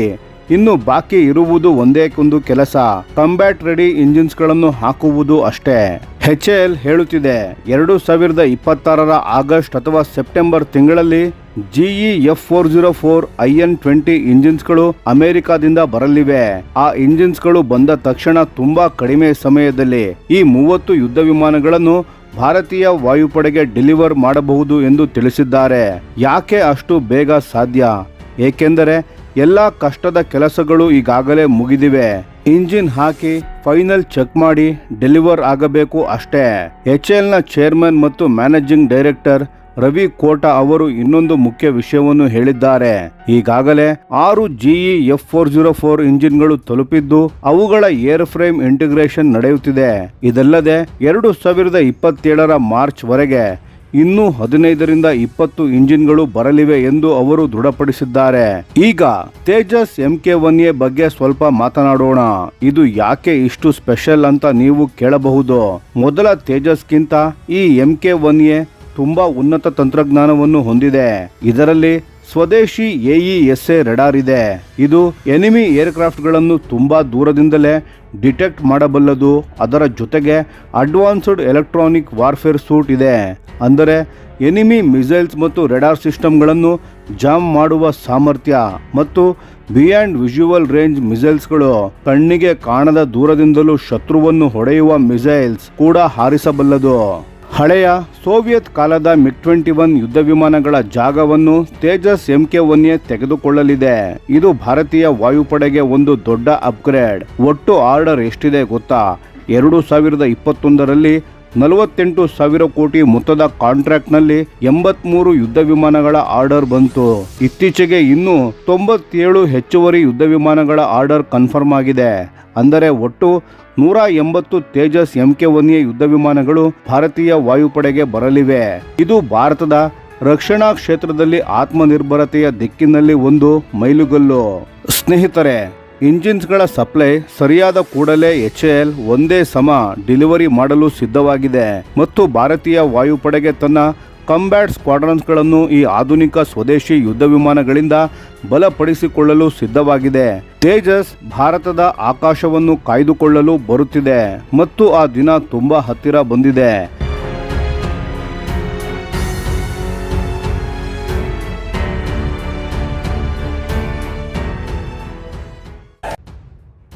ನಮಸ್ಕಾರ ಸ್ನೇಹಿತರೆ, ಸ್ವಾಗತ ನಮ್ಮ ಚಾನಲ್ಗೆ. ಇತ್ತೀಚೆಗೆ ಒಂದು ವಿಷಯ ಭಾರತದ ರಕ್ಷಣಾ ವಲಯದಲ್ಲಿ ಸಾಕಷ್ಟು ಚರ್ಚೆಯನ್ನು ಹುಟ್ಟುಹಾಕಿದೆ. ಅಮೆರಿಕದ ನೌಕಾಪಡೆಯ ಒಂದು ವಿಮಾನ ಬೋಯಿಂಗ್ P-8A ಪೊಸೆಡಾನ್ ಅರೇಬಿಯನ್ ಸಮುದ್ರದಲ್ಲಿ ಭಾರತದ ಪಶ್ಚಿಮ ಕರಾವಳಿಗೆ ಅತ್ಯಂತ ಹತ್ತಿರದಲ್ಲಿ ಹಾರಾಡಿದೆ. ನಿರ್ದಿಷ್ಟವಾಗಿ ಹೇಳಬೇಕೆಂದರೆ ಗುಜರಾತ್ನ ದ್ವಾರಕಾ ಕರಾವಳಿ ಬಳಿ ಈ ಘಟನೆ ನಡೆದಿದೆ. ಇದು ಏಕೆ ಮುಖ್ಯ ಅನ್ನೋದನ್ನ ಇಂದು ವಿವರವಾಗಿ ನೋಡೋಣ ಬನ್ನಿ. P-8 ಪೊಸೆಡಾನ್ ಅಂದರೆ ಏನು? ಮೊದಲು ಈ ವಿಮಾನದ ಬಗ್ಗೆ ಸ್ವಲ್ಪ ತಿಳ್ಕೊಳ್ಳೋಣ ಸ್ನೇಹಿತರೆ. P-8 ಪೊಸೆಡಾನ್ ಅನ್ನೋದು ಬೋಯಿಂಗ್ 737 ವಿಮಾನದ ಆಧಾರದ ಮೇಲೆ ತಯಾರಕ ಅತ್ಯಾಧುನಿಕ ಮಿಲಿಟರಿ ಏರ್ಕ್ರಾಫ್ಟ್. ಇದರ ಮುಖ್ಯ ಕೆಲಸ ಏನು ಗೊತ್ತಾ? ಸಮುದ್ರದ ಅಡಿಯಲ್ಲಿ ಓಡಾಡುವ ಸಬ್ಮೆರಿನ್ಸ್ಗಳನ್ನು ಪತ್ತೆ ಮಾಡೋದು, ಇಂಟೆಲಿಜೆನ್ಸ್ ಅನ್ನು ಸಂಗ್ರಹಿಸೋದು ಮತ್ತು ದೀರ್ಘ ದೂರದ ಮ್ಯಾರಿಟೈಮ್ ಸರ್ವಿಲೆನ್ಸ್ ನಡೆಸೋದು. ಇಂತಹ ಶಕ್ತಿಶಾಲಿ ವಿಮಾನ ಅರೇಬಿಯನ್ ಸಮುದ್ರದಲ್ಲಿ ಕಾಣಿಸಿಕೊಂಡಿದೆ ಎಂದರೆ ಅದರ ಹಿಂದೆ ಖಂಡಿತ ಒಂದು ಸ್ಟ್ರಾಟಜಿಕ್ ಉದ್ದೇಶ ಇರುತ್ತದೆ. ಹಾಗಾದರೆ ಏನು ನಡೆಯಿತು ಸ್ನೇಹಿತರೆ? ಫ್ಲೈಟ್ ರೆಡಾರ್ 24 ನಂತಹ ಫ್ಲೈಟ್ ಟ್ರ್ಯಾಕಿಂಗ್ ಪ್ಲಾಟ್ಫಾರ್ಮ್ ಈ ವಿಮಾನವನ್ನು ಟ್ರ್ಯಾಕ್ ಮಾಡಿವೆ. ಸಾಮಾನ್ಯ ಸಿವಿಲಿಯನ್ ಕಾಲ್ ಸೈನ್ ಏನೂ ಇಲ್ಲದೆ ಯುನೈಟೆಡ್ ಸ್ಟೇಟ್ಸ್ ನೇವಿ ಎಂದು ಐಡೆಂಟಿಫೈ ಆಗಿದ್ದ ಈ ಏರ್ಕ್ರಾಫ್ಟ್ ಸುಮಾರು 27,500 ಅಡಿಯಿಂದ 29,000 ಅಡಿ ಎತ್ತರದಲ್ಲಿ ಹಾರಾಡುತ್ತಿತ್ತು. ಸ್ಪೀಡ್ ನೋಡಿದರೆ 370 ನಾಟ್ಸ್ ಅನ್ನು ಮೀರಿತ್ತು ಮತ್ತು ಅದರ ಫ್ಲೈಟ್ ಪ್ಯಾತ್ ಭಾರತದ ಏರ್ ಡಿಫೆನ್ಸ್ ಐಡೆಂಟಿಫಿಕೇಷನ್ ಝೋನ್ ಅಂದರೆ ADIZ ಒಳಗೆ ಬರುವಷ್ಟು ಹತ್ತಿರ ಬಂದಿತ್ತು. ADIZ ಅಂದರೆ ಏನು ಅಂತ ನಿಮಗೆ ಗೊತ್ತಿರಲಿ. ಈ ಝೋನ್ನಲ್ಲಿ ಹಾರಾಡುವ ಯಾವುದೇ ವಿಮಾನ ತನ್ನ ಗುರುತನ್ನು ಸ್ಪಷ್ಟವಾಗಿ ತಿಳಿಸಬೇಕು ಮತ್ತು ಆ ದೇಶದ ಸೇನೆ ಆ ಪ್ರದೇಶದ ಮೇಲೆ ಬಹಳ ಎಚ್ಚರಿಕೆಯಿಂದ ನಿಗಾ ಇಡುತ್ತದೆ. ಇದು ಐಸೋಲೇಟೆಡ್ ಘಟನೆ ಅಲ್ಲ. ಇತ್ತೀಚಿನ ದಿನಗಳಲ್ಲಿ ಕನಿಷ್ಠ 2 P-8 ವಿಮಾನಗಳು ಅರೇಬಿಯನ್ ಸಮುದ್ರ ಮತ್ತು ಒಮನ್ ಬಳಿಯ ನೀರಿನಲ್ಲಿ ಎಕ್ಸ್ಟೆಂಡೆಡ್ ಪೆಟ್ರೋಲ್ಸ್ ನಡೆಸಿವೆ ಎಂದು ವರದಿಗಳು ಹೇಳುತ್ತವೆ. ಭಾರತ ಅಮೆರಿಕ ಸಂಬಂಧ ಏನು ಹೇಳುತ್ತದೆ? ಇಲ್ಲಿ ಒಂದು ಮುಖ್ಯ ವಿಷಯವನ್ನು ಅರ್ಥ ಮಾಡಿಕೊಳ್ಳಬೇಕು. ಭಾರತ ಮತ್ತು ಅಮೆರಿಕದ ನಡುವೆ ರಕ್ಷಣಾ ಕ್ಷೇತ್ರದಲ್ಲಿ ತುಂಬ ಗಟ್ಟಿಯಾದ ಸಂಬಂಧ ಇದೆ. ಲೆನೋವೊ, ಕೋಮ್ಕಾಸ ಮತ್ತು ಬೇಕಾ ಈ 3 ಪ್ರಮುಖ ರಕ್ಷಣಾ ಒಪ್ಪಂದಗಳ ಮೂಲಕ ಎರಡೂ ದೇಶಗಳು ಲಾಜಿಸ್ಟಿಕ್ಸ್, ಇಂಟೆಲಿಜೆನ್ಸ್ ಮತ್ತು ಮಿಲಿಟರಿ ಇಂಟರೋಪರಬಿಲಿಟಿ ಹಂಚಿಕೊಳ್ಳುತ್ತವೆ. ಕ್ವಾಡ್ ಫ್ರೇಮ್ವರ್ಕ್ ಅಡಿಯಲ್ಲೂ ಜಂಟಿ ಕಾರ್ಯಾಚರಣೆಗಳು ಮತ್ತು ನೇವಲ್ ಎಕ್ಸರ್ಸೈಸ್ಗಳು ಸಾಮಾನ್ಯ ವಿಷಯ. ಇದಕ್ಕೆ ಮುಖ್ಯ ಕಾರಣ ಭಾರತ ಮಹಾಸಾಗರ ಪ್ರದೇಶದಲ್ಲಿ ಚೀನಾದ ನೌಕಾ ಪ್ರಭಾವ ದಿನದಿಂದ ದಿನಕ್ಕೆ ಹೆಚ್ಚುತ್ತಿದೆ. ಹಾಗಿದ್ದರೆ ಚಿಂತೆ ಏಕೆ? ಇಲ್ಲಿಯೇ ಮುಖ್ಯ ಪ್ರಶ್ನೆ ಬರೋದು. ಅಮೆರಿಕ ನಮ್ಮ ಆಪ್ತ ಮಿತ್ರ ರಾಷ್ಟ್ರ ಅನ್ನೋದು ನಿಜ, ಆದರೆ ಅವರ ವಿಮಾನಗಳು ಭಾರತದ ಕರಾವಳಿಗೆ ಇಷ್ಟು ಹತ್ತಿರ ಬಂದು ಸರ್ವಿಲೆನ್ಸ್ ನಡೆಸೋದು ಸರಿಯೇ? ಅರೇಬಿಯನ್ ಸಮುದ್ರ ಭಾರತಕ್ಕೆ ಎಷ್ಟು ಮುಖ್ಯ ಅಂತ ನೋಡಿ. ನಮ್ಮ ಎನರ್ಜಿ ಸೆಕ್ಯೂರಿಟಿ, ವ್ಯಾಪಾರ ಮಾರ್ಗಗಳು ಮತ್ತು ಕೋಸ್ಟಲ್ ಡಿಫೆನ್ಸ್ ಎಲ್ಲಕ್ಕೂ ಈ ಸಮುದ್ರ ನೇರ ಸಂಬಂಧವನ್ನು ಹೊಂದಿದೆ. ಸ್ಟ್ರಾಟಜಿಕ್ ವಲಯದಲ್ಲಿ ಹಲವು ಅನಲಿಸ್ಟ್ಗಳು ಕೇಳುತ್ತಿರುವ ಪ್ರಶ್ನೆ ಏನೆಂದರೆ, P-8 ವಿಮಾನಗಳು ಸಂಗ್ರಹಿಸುವ ಡೇಟಾ ಭಾರತಕ್ಕೂ ಸಿಗುತ್ತದೆಯೇ ಅಥವಾ ಇದು ಸಂಪೂರ್ಣವಾಗಿ ಅಮೆರಿಕದ ಹಿತಾಸಕ್ತಿಗೋಸ್ಕರ ನಡೆಸಲಾಗುವ ಕಾರ್ಯಾಚರಣೆಯೇ? ಇದಲ್ಲದೆ ಚೀನಾ ಮತ್ತು ಪಾಕಿಸ್ತಾನಕ್ಕೆ ಈ ಪ್ರಕ್ರಿಯೆ ಯಾವ ಸಂದೇಶವನ್ನು ರವಾನಿಸುತ್ತದೆ? ಭಾರತ ಇಂತಹ ಫಾರಿನ್ ಮಿಲಿಟರಿ ಆಕ್ಟಿವಿಟಿಯನ್ನು ತನ್ನ ಸೂಕ್ಷ್ಮ ಕಡಲ ಪ್ರದೇಶದಲ್ಲಿ ಏಕೆ ಅನುಮತಿಸುತ್ತಿದೆ ಎಂಬ ಪ್ರಶ್ನೆಯೂ ಕೇಳಲಾಗುತ್ತಿದೆ. ಭಾರತ ಸರ್ಕಾರ ಏನು ಹೇಳಿದೆ? ಇಲ್ಲಿ ಗಮನಿಸಬೇಕಾದ ವಿಷಯ ಎಂದರೆ ಭಾರತದ ರಕ್ಷಣಾ ಇಲಾಖೆ ಈ ನಿರ್ದಿಷ್ಟ ಫ್ಲೈಟ್ಸ್ನ ಬಗ್ಗೆ ಯಾವುದೇ ಅಫಿಷಿಯಲ್ ಸ್ಟೇಟ್ಮೆಂಟ್ ಇನ್ನೂ ನೀಡಿಲ್ಲ. ಇದರ ಅರ್ಥ ಏನು ಎಂದು ಅನಲಿಸ್ಟ್ಗಳು ತಮ್ಮ ತಮ್ಮ ರೀತಿಯಲ್ಲಿ ಇಂಟರ್ಪ್ರೆಟ್ ಮಾಡುತ್ತಿದ್ದಾರೆ. ಕೆಲವರು ಹೇಳೋದು ಇದು ಎರಡೂ ದೇಶಗಳ ನಡುವಿನ ಸಮನ್ವಯದ ಭಾಗ, ಇನ್ನು ಕೆಲವರು ಇದನ್ನು ಭಾರತದ ಸ್ಟ್ರಾಟಜಿಕ್ ಆಟೋನಮಿಗೆ ಒಂದು ಸವಾಲಾಗಿ ನೋಡುತ್ತಾರೆ. ಸ್ನೇಹಿತರೆ, ಇಂಡೋ ಪೆಸಿಫಿಕ್ನಲ್ಲಿ ಜಿಯೋಪೊಲಿಟಿಕಲ್ ಟೆನ್ಷನ್ ಹೆಚ್ಚುತ್ತಿರುವ ಈ ಸಂದರ್ಭದಲ್ಲಿ ಭಾರತ ಅಮೆರಿಕ ರಕ್ಷಣಾ ಸಂಬಂಧ ಒಂದು ಕಡೆ ಅಗತ್ಯ, ಮತ್ತೊಂದು ಕಡೆ ಸೂಕ್ಷ್ಮವಾಗಿ ನಿರ್ವಹಿಸಬೇಕಾದ ವಿಷಯ. ಭಾರತದ ಕಡಲ ಪ್ರಾಬಲ್ಯ ಮತ್ತು ಸ್ಟ್ರಾಟಜಿಕ್ ಆಟೋನಮಿ ಮುಂದೂ ಕಾಪಾಡಿಕೊಳ್ಳಬೇಕೆಂದರೆ ಮಿತ್ರ ರಾಷ್ಟ್ರಗಳ ಜೊತೆ ಸ್ಪಷ್ಟ ಬೌಂಡರೀಸ್ ಮತ್ತು ನೋಟಿಫಿಕೇಶನ್ ಪ್ರೋಟೋಕಾಲ್ಸ್ ಇರಬೇಕು. ಇದು ತಜ್ಞರ ಅಭಿಪ್ರಾಯ. ಈ ವಿಷಯದ ಬಗ್ಗೆ ನಿಮ್ಮ ಅಭಿಪ್ರಾಯ ಮತ್ತು ಅನಿಸಿಕೆಗಳನ್ನು ದಯವಿಟ್ಟು ಕಮೆಂಟ್ ಮಾಡಿ ತಿಳಿಸಿ ಸ್ನೇಹಿತರೆ. ಧನ್ಯವಾದಗಳು.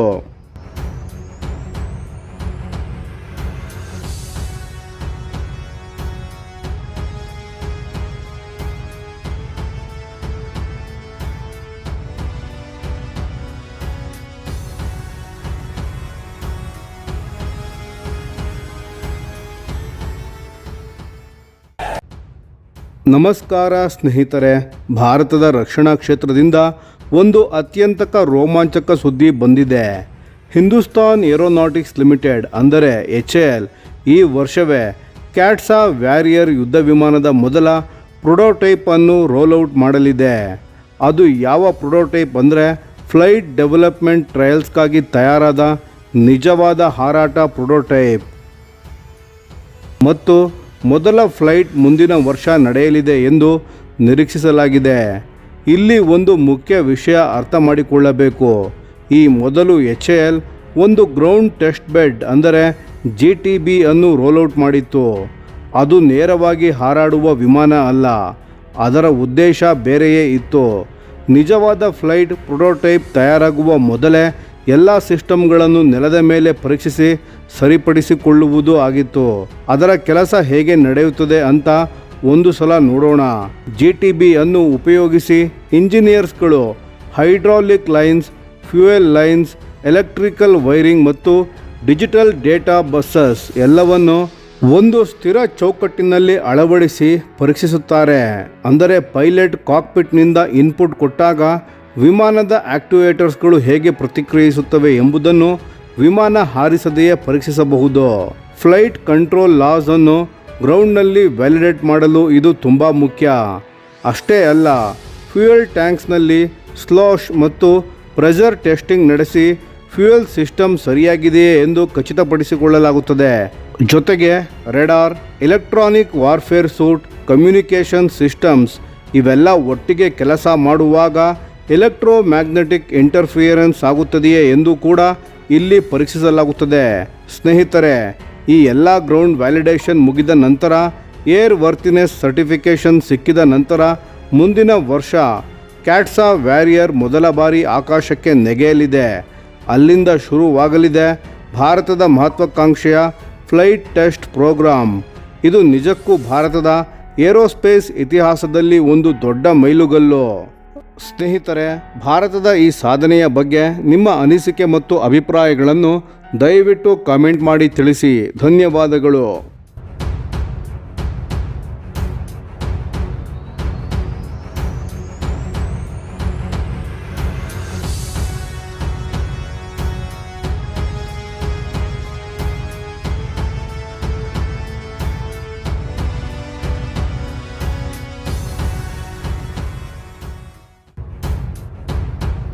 ನಮಸ್ಕಾರ ಸ್ನೇಹಿತರೆ, ಇವತ್ತು ನಾವು ಮಾತನಾಡೋದು ಒಂದು ತುಂಬಾ ಇಂಟ್ರೆಸ್ಟಿಂಗ್ ಆದ ವಿಷಯದ ಬಗ್ಗೆ. ರಷ್ಯಾದ Su-57E ಫೈಟರ್ ಜೆಟ್ ಭಾರತದಲ್ಲೇ ತಯಾರಾಗುತ್ತಾ? ಇದು ನಡೆಯಬಹುದಾ ಇಲ್ಲವಾ ಅನ್ನೋದಕ್ಕೆ ಈಗ ಒಂದು ಮಹತ್ವದ ಉತ್ತರ ಸಿಕ್ಕಿದೆ. HAL ಹೇಳಿದೆ ಇದು ಸರ್ಕಾರದ ಕೈಯಲ್ಲಿದೆ ಅಂತ. ಹಾಗಾದರೆ ಸಂಪೂರ್ಣ ವಿಷಯ ತಿಳಿದುಕೊಳ್ಳೋಣ ಬನ್ನಿ. HAL ಏನು ಹೇಳಿದೆ? ಮೇ 2026ರಲ್ಲಿ HAL ಅಂದರೆ ಹಿಂದೂಸ್ತಾನ್ ಏರೋನಾಟಿಕ್ಸ್ ಲಿಮಿಟೆಡ್ ತನ್ನ 4ನೇ ವಾರ್ಷಿಕ ಹಣಕಾಸು ವರ್ಷದ 2026ರ ಅರ್ನಿಂಗ್ ಕಾಲ್ಸ್ ಅನ್ನು ನಡೆಸಿತು. ಅದರಲ್ಲಿ HAL ಅಧ್ಯಕ್ಷರಾದ ರವಿ ಕೋಟಾ ಅವರನ್ನು ಅನಾಲಿಸ್ಟ್ಗಳು ಕೇಳಿದರು, Su-57E ಬಗ್ಗೆ ಏನಾದರೂ ಆರ್ಡರ್ಸ್ಗಳು ಬರ್ತಾ ಇದೆಯಾ ಅಂತ. ಅದಕ್ಕೆ ರವಿ ಕೋಟಾ ಅವರು ತುಂಬಾ ಕ್ಲಿಯರ್ ಆಗಿ ಹೇಳಿದರು, ಇಟ್ ಈಸ್ ದ ಗವರ್ನಮೆಂಟ್ಸ್ ಕಾಲ್. ಅಂದರೆ ಇದು HAL ತನ್ನಷ್ಟಕ್ಕೆ ತಾನೇ ತೀರ್ಮಾನ ತೆಗೆದುಕೊಳ್ಳುವ ವಿಷಯ ಅಲ್ಲ. ಇದು ರಾಷ್ಟ್ರೀಯ ನೀತಿ ನಿರ್ಧಾರ ಮತ್ತು ಅದು ಸರ್ಕಾರದ ಮಟ್ಟದಲ್ಲೇ ನಡೆಯಬೇಕು ಅಂತ ಸ್ಪಷ್ಟಪಡಿಸಿದರು. HAL ತನ್ನ ಕೆಲಸಕ್ಕೆ ಸಿದ್ಧವಾಗಿದೆ. ಆದರೆ ಮಿನಿಸ್ಟ್ರಿ ಆಫ್ ಡಿಫೆನ್ಸ್ ಇಂದ ಆದೇಶ ಬಂದರೆ ಮಾತ್ರ ಮುಂದುವರಿಯುತ್ತೇವೆ ಅನ್ನೋದು ಅವರ ನಿಲುವು. ರಷ್ಯಾ ಏನು ಆಫರ್ ಕೊಡ್ತಿದೆ? ಈಗ ಒಂದು ಮುಖ್ಯ ಪ್ರಶ್ನೆ, ರಷ್ಯಾ ಭಾರತಕ್ಕೆ ಏನು ಕೊಡ್ತಾ ಇದ್ದಾರೆ ಅಂತ. ರಷ್ಯಾ ಕೊಡ್ತಿರೋ ಆಫರ್ ಸಾಮಾನ್ಯವಾದದಲ್ಲ. ಅವರು full technology transfer, local assembly ಮತ್ತು ಲೈಸೆನ್ಸ್ಡ್ ಪ್ರೊಡಕ್ಷನ್ ಮೂರನ್ನು ಪ್ಯಾಕೇಜ್ ಆಗಿ ಕೊಡ್ತಿದ್ದಾರೆ. ಅಷ್ಟೇ ಅಲ್ಲ, ರೋಸ್ಟೆಕ್ ಮತ್ತು ಯುನೈಟೆಡ್ ಏರ್ಕ್ರಾಫ್ಟ್ ಕಾರ್ಪೊರೇಷನ್ ಸ್ಪಷ್ಟವಾಗಿ ಹೇಳಿದ್ದಾರೆ, ಟೆಕ್ನಾಲಜಿ ಶೇರಿಂಗ್ ನ ಮೇಲೆ ಯಾವುದೇ ರಿಸ್ಟ್ರಿಕ್ಷನ್ಸ್ ಇರೋದಿಲ್ಲ ಅಂತ. ಭಾರತ ಏನು ಬೇಕಾದರೂ ಕೇಳಲಿ, ಒಪ್ಪಿಕೊಳ್ಳುತ್ತೇವೆ ಅಂತ ಹೇಳಿದ್ದಾರೆ. ಇದರ ಹಿಂದೆ ಒಂದು ಇತಿಹಾಸ ಇದೆ. Su-30 MKI ಯೋಜನೆ. ಆ ಯಶಸ್ಸನ್ನೇ ಮುಂದುವರೆಸಿ Su-57E ಕೂಡ ಭಾರತದಲ್ಲಿ ತಯಾರಿಸೋಣ ಅನ್ನೋದು ರಷ್ಯಾದ ಯೋಜನೆ. HAL ಸಿದ್ಧವಾಗಿದೆಯೇ? ಇನ್ನು ಏಪ್ರಿಲ್ 2026ರಲ್ಲಿ ಒಂದು ಮಹತ್ವದ ಬೆಳವಣಿಗೆ ನಡೆಯಿತು. ರಷ್ಯಾದ ತಂಡ HAL ನ ಅಧಿಕಾರಿಗಳ ಜೊತೆಗೆ HAL ಕಾರ್ಖಾನೆಗಳನ್ನು ಪರಿಶೀಲಿಸಿದರು. ಅವರು ಒಟ್ಟಾದ ಅಭಿಪ್ರಾಯ ಏನಂದ್ರೆ, HAL ಅಧ್ಯಕ್ಷರಾಗಿ ಆಗ ಇದ್ದ DK ಸುನಿಲ್ ಅವರು ಬಹಿರಂಗಪಡಿಸಿದ ಪ್ರಕಾರ ಈಗಿರೋ HAL ಕಾರ್ಖಾನೆಗಳ ಸರಿಸುಮಾರು ಅರ್ಧ ಭಾಗವನ್ನು Su-57 ತಯಾರಿಕೆಗೆ ಬಳಸಬಹುದು. ಕೆಲವು ಹೊಸ ಇನ್ವೆಸ್ಟ್ಮೆಂಟ್ ಬೇಕಾಗುತ್ತವೆ, ಆದರೆ ತಯಾರಿ ಇನ್ಫ್ರಾಸ್ಟ್ರಕ್ಚರ್ ಈಗಾಗಲೇ ಬಹಳಷ್ಟು ಸಿದ್ಧವಾಗಿದೆ. ಅಂದರೆ ಟೆಕ್ನಿಕಲಿ ಹೇಳೋದಾದ್ರೆ HAL ಈ ಪ್ರಾಜೆಕ್ಟ್ ಅನ್ನು ನಿಭಾಯಿಸಲು ಶಕ್ತವಾಗಿದೆ. ಕಾಯ್ತಿರೋದು ಒಂದೇ ಒಂದು ಹಸಿರು ಸಂಕೇತಕ್ಕಾಗಿ, ಸರ್ಕಾರದ ಅನುಮತಿಗಾಗಿ. Su-57E ಅಂದ್ರೆ ಏನು? ಸ್ನೇಹಿತರೆ, ಈ Su-57E ಅಂದ್ರೆ ಏನು ಅಂತ ಸ್ವಲ್ಪ ತಿಳ್ಕೊಳ್ಳೋಣ ಬನ್ನಿ. Su-57E ಎನ್ನುವುದು ಸುಕೋಯ್ ಡಿಸೈನ್ ಬ್ಯೂರೋ ತಯಾರಿಸಿದ ರಷ್ಯಾದ ಮೊದಲ 5th generation stealth fighter jet. ಈ ವಿಮಾನದ ಎಕ್ಸ್ಪೋರ್ಟ್ ವರ್ಷನ್. ಇದು ರೆಡಾರ್ಗೆ ಸಿಗದಂತಹ ಸ್ಟೆಲ್ತ್ ಡಿಸೈನ್ ಹೊಂದಿದೆ. ಆಫ್ಟರ್ ಬರ್ನರ್ ಇಲ್ಲದೆಯೂ ಸೂಪರ್ ಸಾನಿಕ್ ವೇಗದಲ್ಲಿ ಹಾರಬಲ್ಲದು. ಇದನ್ನು ಸೂಪರ್ ಕ್ರೂಸ್ ಅಂತ ಕರೀತಾರೆ. ಅದರ ಒಳಗಡೆಯೇ ವೆಪನ್ಸ್ ಗಳನ್ನು ಇಟ್ಟುಕೊಳ್ಳಲು ಇಂಟರ್ನಲ್ ವೆಪನ್ಸ್ ಬೇ ಕೂಡ ಇವೆ. ಅತ್ಯಾಧುನಿಕ ಏವಿಯಾನಿಕ್ಸ್ ಮತ್ತು ಸೆನ್ಸಾರ್ ಫ್ಯೂಷನ್ ಸಿಸ್ಟಮ್ ಇರೋದ್ರಿಂದ ಪೈಲಟ್ಗೆ ಬ್ಯಾಟಲ್ ಫೀಲ್ಡ್ ಮೇಲೆ ಸಂಪೂರ್ಣ ನಿಯಂತ್ರಣ ಇರುತ್ತೆ. ಒಟ್ಟಿನಲ್ಲಿ ಹೇಳೋದಾದ್ರೆ ಇದೊಂದು ಶಕ್ತಿಶಾಲಿ ಆಧುನಿಕ ಯುದ್ಧ ವಿಮಾನ. AMCA ಯೋಜನೆ ಏನಾಗುತ್ತೆ? ಇಲ್ಲಿ ಒಂದು ಮುಖ್ಯ ಸಂಗತಿ ಇದೆ. ಭಾರತ ತನ್ನದೇ ಆದ 5th ಜನರೇಷನ್ ಫೈಟರ್ ಜೆಟ್ ಅನ್ನು ತಯಾರಿಸುತ್ತಿದೆ. ಅದರ ಹೆಸರು AMCA, advanced medium combat aircraft. AMCA ಭಾರತದ ಭವಿಷ್ಯದ ಆಕಾಶದ ರಕ್ಷಣೆಯ ಬೆನ್ನೆಲುಬಾಗಿ ರೂಪುಗೊಳ್ಳಲಿದೆ. ಆದರೆ ಇದು ಇನ್ನು ಡೆವಲಪ್ಮೆಂಟ್ ನ ಹಂತದಲ್ಲಿದೆ. ಇದು ಭಾರತೀಯ ವಾಯುಪಡೆಗೆ ಸೇರ್ಪಡೆ ಆಗೋದಕ್ಕೆ ಮುಂದಿನ ದಶಕ ಕಾಯಬೇಕಾಗಬಹುದು. HAL ಅದೇ ಅರ್ನಿಂಗ್ಸ್ ಕಾಲ್ ನಲ್ಲಿ ಹೇಳಿದ್ರು. ಈಗ AMCAಗೆ ಸಂಬಂಧಿಸಿ ಹೊರಬಿದ್ದ ಟೆಂಡರ್ಸ್ ಕೇವಲ ಪ್ರೋಟೋಟೈಪ್ ಡೆವಲಪ್ಮೆಂಟ್ಗೆ ಮಾತ್ರ. ಉತ್ಪಾದನೆ ಯಾರು ಮಾಡ್ತಾರೆ ಅಂತ ಇನ್ನೂ ನಿರ್ಧಾರವಾಗಿಲ್ಲ. ಹಾಗಾಗಿ ಭಾರತೀಯ ವಾಯುಪಡೆಗೆ ಈಗ ತಕ್ಷಣ 5ನೇ ತಲೆಮಾರಿನ ಜೆಟ್ ಬೇಕು ಅಂದ್ರೆ Su-57E ಒಂದು ಆಯ್ಕೆ ಆಗಬಹುದು. ಸರ್ಕಾರ ಏನು ಯೋಚಿಸಬೇಕು? ಡಿಫೆನ್ಸ್ ಅನಾಲಿಸ್ಟ್ಗಳು ಹೇಳ್ತಿರೋ ಪ್ರಕಾರ ಭಾರತ ಸರ್ಕಾರ ಈ ನಿರ್ಧಾರ ತೆಗೆದುಕೊಳ್ಳೋಕೆ 3 ಮುಖ್ಯ ಅಂಶಗಳನ್ನು ತೂಗಿ ನೋಡಬೇಕಾಗುತ್ತದೆ. ಮೊದಲನೆಯದಾಗಿ, ಭಾರತೀಯ ವಾಯುಪಡೆಗೆ ಈಗ ಇರೋ ತಕ್ಷಣದ ಆಪರೇಷನಲ್ ನೀಡ್ ಏನು? ಎರಡನೆಯದಾಗಿ, ಟೆಕ್ನಾಲಜಿ ಟ್ರಾನ್ಸ್ಫರ್ ಎಷ್ಟು ಜಿನೇನ್ ಆಗಿದೆ ಅಂತ ಮತ್ತು ಭಾರತಕ್ಕೆ ನಿಜವಾದ ಲಾಭ ಆಗುತ್ತಾ? ಮೂರನೆಯದಾಗಿ, ರಷ್ಯಾ ವಿಮಾನ ತಗೊಂಡ್ರೆ ಭೌಗೋಳಿಕ ರಾಜಕೀಯ ಪ್ರಭಾವ ಏನಾಗುತ್ತೆ ಮತ್ತು AMCA ಯೋಜನೆ ತಡೆಯಾಗುತ್ತಾ? ಇದು ಸುಲಭದ ಲೆಕ್ಕಾಚಾರ ಅಲ್ಲ. ಹಾಗಾಗಿ ಸರ್ಕಾರ ಸದ್ಯ ಮೌನವನ್ನು ತಾಳಿದೆ. ಒಟ್ಟಾರೆಯಾಗಿ ಹೇಳೋದಾದ್ರೆ Su-57E ಭಾರತದಲ್ಲಿ ತಯಾರಾಗಬಹುದಾ ಅನ್ನೋ ಪ್ರಶ್ನೆ ಇನ್ನೂ ಓಪನ್ ಆಗಿದೆ. HAL ಸಿದ್ಧವಾಗಿದೆ, ರಷ್ಯಾದ ಆಸಕ್ತಿ ತೋರಿಸ್ತಿದೆ. ಆದರೆ ಅಂತಿಮ ನಿರ್ಧಾರ ಅದು ಭಾರತ ಸರ್ಕಾರದ ಕೈಯಲ್ಲಿದೆ. ಮುಂದಿನ ದಿನಗಳಲ್ಲಿ ಈ ವಿಷಯದ ಮೇಲೆ ಮತ್ತಷ್ಟು ಅಪ್ಡೇಟ್ಸ್ಗಳು ಬರಲಿವೆ. ಅವೆಲ್ಲ ನಿಮಗೆ ಮೊದಲು ತಲುಪಿಸಲು ನಾವಿದ್ದೇವೆ. ಧನ್ಯವಾದಗಳು.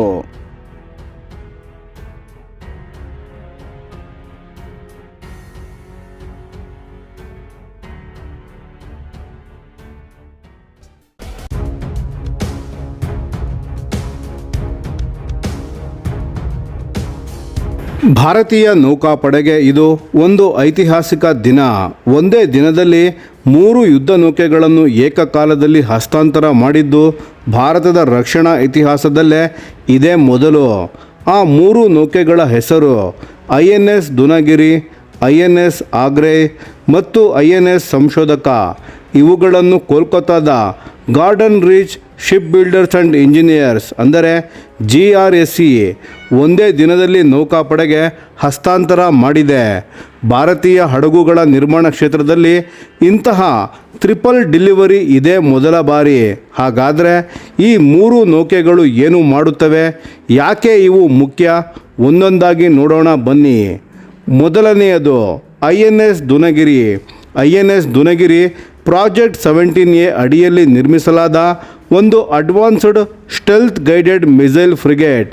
ಮತ್ತೊಂದು ವಿಶೇಷ ಏನೆಂದರೆ ಇದೇ ಹೆಸರಿನ ಒಂದು ಹಳೆಯ ನೌಕೆ ಮೊದಲೇ ಇತ್ತು. ಲಿಯಾಂಡರ್ ಕ್ಲಾಸ್ ಫ್ರಿಗೇಟ್ ಆಗಿ 1977ರಿಂದ 2010ರವರೆಗೆ ಸೇವೆ ಸಲ್ಲಿಸಿತ್ತು.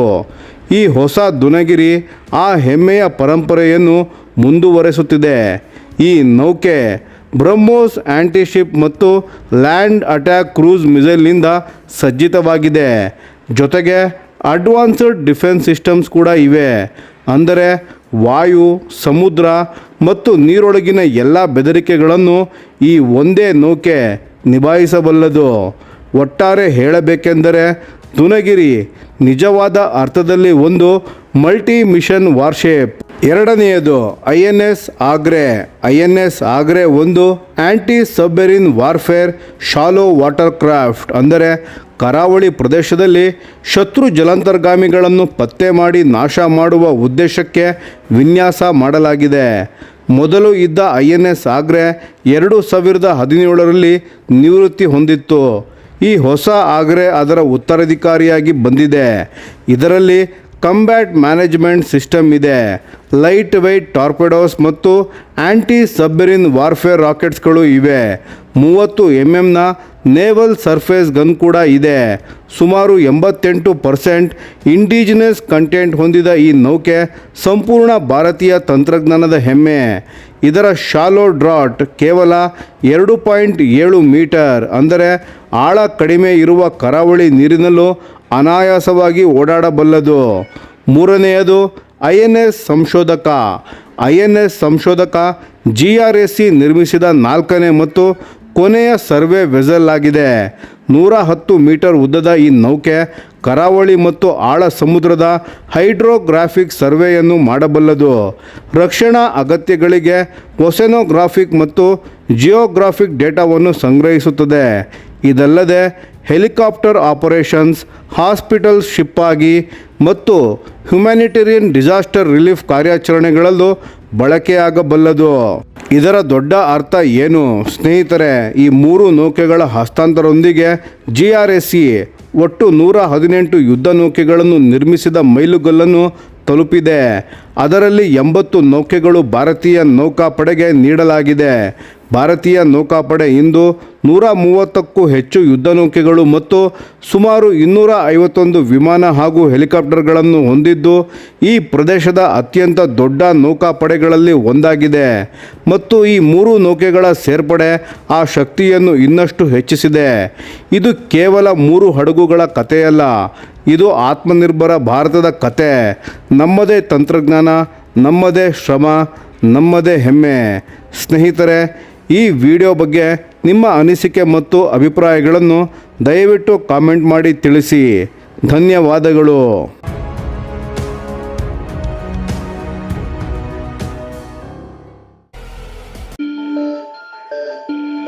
ಸ್ನೇಹಿತರೆ, ಭಾರತೀಯ ವಾಯುಪಡೆಗೆ ಇನ್ನಷ್ಟು ಶಕ್ತಿ ಬರಲಿದೆ.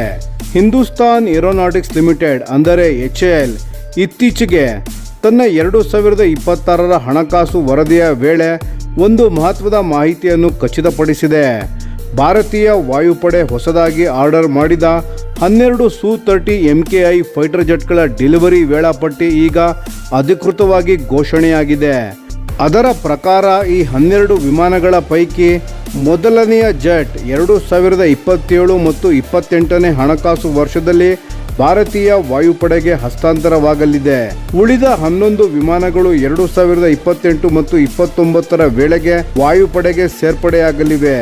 ಈ ಒಟ್ಟು 12 ವಿಮಾನಗಳ ಖರೀದಿಗೆ ಕೇಂದ್ರ ಸರ್ಕಾರ ಸುಮಾರು 11,000 ಕೋಟಿ ರೂಪಾಯಿಗಳನ್ನು ಅನುಮೋದಿಸಿದೆ.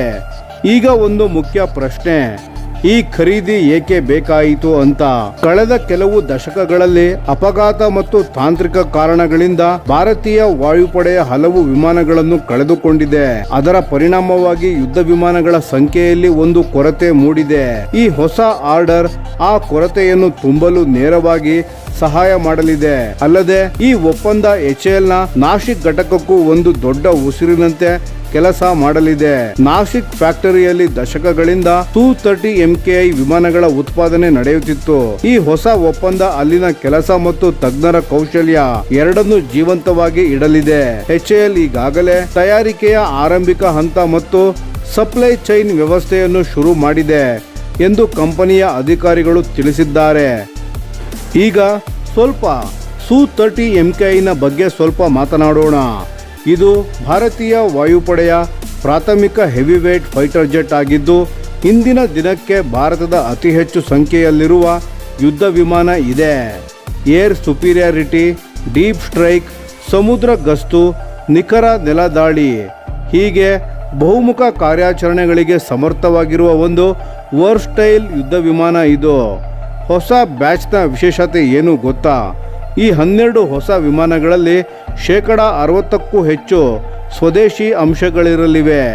ಭಾರತದಲ್ಲೇ ತಯಾರಾದ ಫ್ಲೈಟ್ ಸಿಸ್ಟಮ್ಗಳು, ಅತ್ಯಾಧುನಿಕ ಏವಿಯಾನಿಕ್ಸ್ ಅಳವಡಿಕೆಯಾಗಲಿದ್ದು ಅಸ್ತ್ರ BVR ಮಿಸೈಲ್ ಮತ್ತು ಬ್ರಹ್ಮೋಸ್ ಸೂಪರ್ಸಾನಿಕ್ ಕ್ರೂಸ್ ಮಿಸೈಲ್ನಂತಹ ಸ್ವದೇಶಿ ಅಸ್ತ್ರಗಳನ್ನು ಉಡಾಯಿಸುವ ಸಾಮರ್ಥ್ಯ ಈ ವಿಮಾನಗಳಿಗಿರಲಿದೆ. ರಕ್ಷಣಾ ವಿಶ್ಲೇಷಕರ ಪ್ರಕಾರ ಈ ಒಪ್ಪಂದ ಕೇವಲ ಯುದ್ಧ ವಿಮಾನದ ಖರೀದಿ ಮಾತ್ರವಲ್ಲ, ಇದು ಭಾರತದ ಏರೋಸ್ಪೇಸ್ ಉದ್ಯಮಕ್ಕೆ ನೇರ ಚಾಲನೆ ನೀಡಲಿದೆ. ಸ್ಥಳೀಯ ಪೂರೈಕೆ ಜಾಲ, ತಯಾರಿಕಾ ಕೌಶಲ್ಯ ಮತ್ತು ಸಾವಿರಾರು ತರಬೇತಿ ಪಡೆದ ಕಾರ್ಮಿಕರ ಉದ್ಯೋಗ ಇವೆಲ್ಲ ರಕ್ಷಿತವಾಗಲಿದೆ. HALನ ನಾಶಿಕ್ ಘಟಕ ರಷ್ಯಾದ ತಂತ್ರಜ್ಞಾನ ವರ್ಗಾವಣೆ ಒಪ್ಪಂದದ ಅಡಿ ಭಾರತದ ಬಹುಪಾಲು Su-30 MKI ಯುದ್ಧ ವಿಮಾನಗಳನ್ನು ನಿರ್ಮಿಸಿದೆ. ಕಳೆದ 2 ದಶಕಗಳಲ್ಲಿ ಸ್ವದೇಶಿ ಉತ್ಪಾದನೆಯ ಪ್ರಮಾಣ ನಿರಂತರವಾಗಿ ಹೆಚ್ಚಾಗಿದ್ದು ಈ ಹೊಸ ಬ್ಯಾಚ್ನಲ್ಲಿ ಭಾರತೀಯ ರಚನಾತ್ಮಕ ಭಾಗಗಳು, ಮಿಷನ್ ಕಂಪ್ಯೂಟರ್ಗಳು ಮತ್ತು ನಿರ್ಣಾಯಕ ಘಟಕಗಳು ಬಳಕೆಯಾಗಲಿದ್ದು ಆತ್ಮನಿರ್ಭರ ಭಾರತದ ಕಲ್ಪನೆ ರಕ್ಷಣಾ ಕ್ಷೇತ್ರದಲ್ಲಿ ಮತ್ತಷ್ಟು ಗಟ್ಟಿಯಾಗಲಿದೆ. ಒಟ್ಟಿನಲ್ಲಿ ಹೇಳಬೇಕೆಂದರೆ ಈ 12 Su-30 MKI ಆರ್ಡರ್ ಭಾರತೀಯ ವಾಯುಪಡೆಯ ಸಂಖ್ಯಾಬಲ ಹೆಚ್ಚಿಸುವುದರ ಜೊತೆಗೆ ಫ್ಲೀಟ್ ಏಕರೂಪತೆ, ಕಾರ್ಯಾಚರಣೆಯ ಸನ್ನದ್ಧತೆ ಮತ್ತು ಭಾರತದ ರಕ್ಷಣಾ ಉತ್ಪಾದನಾ ಶಕ್ತಿ ಮೂರನ್ನೂ ಬಲಪಡಿಸಲಿದೆ. ಸ್ನೇಹಿತರೆ, ಈ ವಿಷಯದ ಬಗ್ಗೆ ನಿಮ್ಮ ಅನಿಸಿಕೆ ಮತ್ತು ಅಭಿಪ್ರಾಯಗಳನ್ನು ದಯವಿಟ್ಟು ಕಾಮೆಂಟ್ ಮಾಡಿ ತಿಳಿಸಿ. ಧನ್ಯವಾದಗಳು.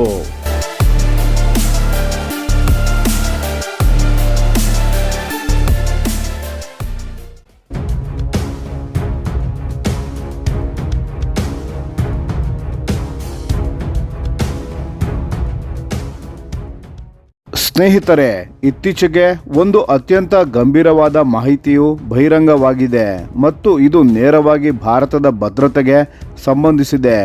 ಸೋರಿಕೆಯಾದ ರಾಜತಾಂತ್ರಿಕ ದಾಖಲೆಗಳ ಪ್ರಕಾರ ಪಾಕಿಸ್ತಾನ ಚೀನಾದ ಬಳಿ ನೇರವಾಗಿ ನ್ಯೂಕ್ಲಿಯರ್ ಜಲಂತರ್ಗಾಮಿ ನೌಕೆಗಳು ಮತ್ತು ಸಬ್ಮೆರಿನ್ ಲಾಂಚ್ಡ್ ಬ್ಯಾಲಿಸ್ಟಿಕ್ ಮಿಸೈಲ್ಗಳಿಗಾಗಿ ಅಂದರೆ SLBMಗಳಿಗಾಗಿ ಕೈಚಾಚಿದೆ. ಇದು ಸಾಮಾನ್ಯ ಶಸ್ತ್ರಾಸ್ತ್ರ ಖರೀದಿಯಲ್ಲ.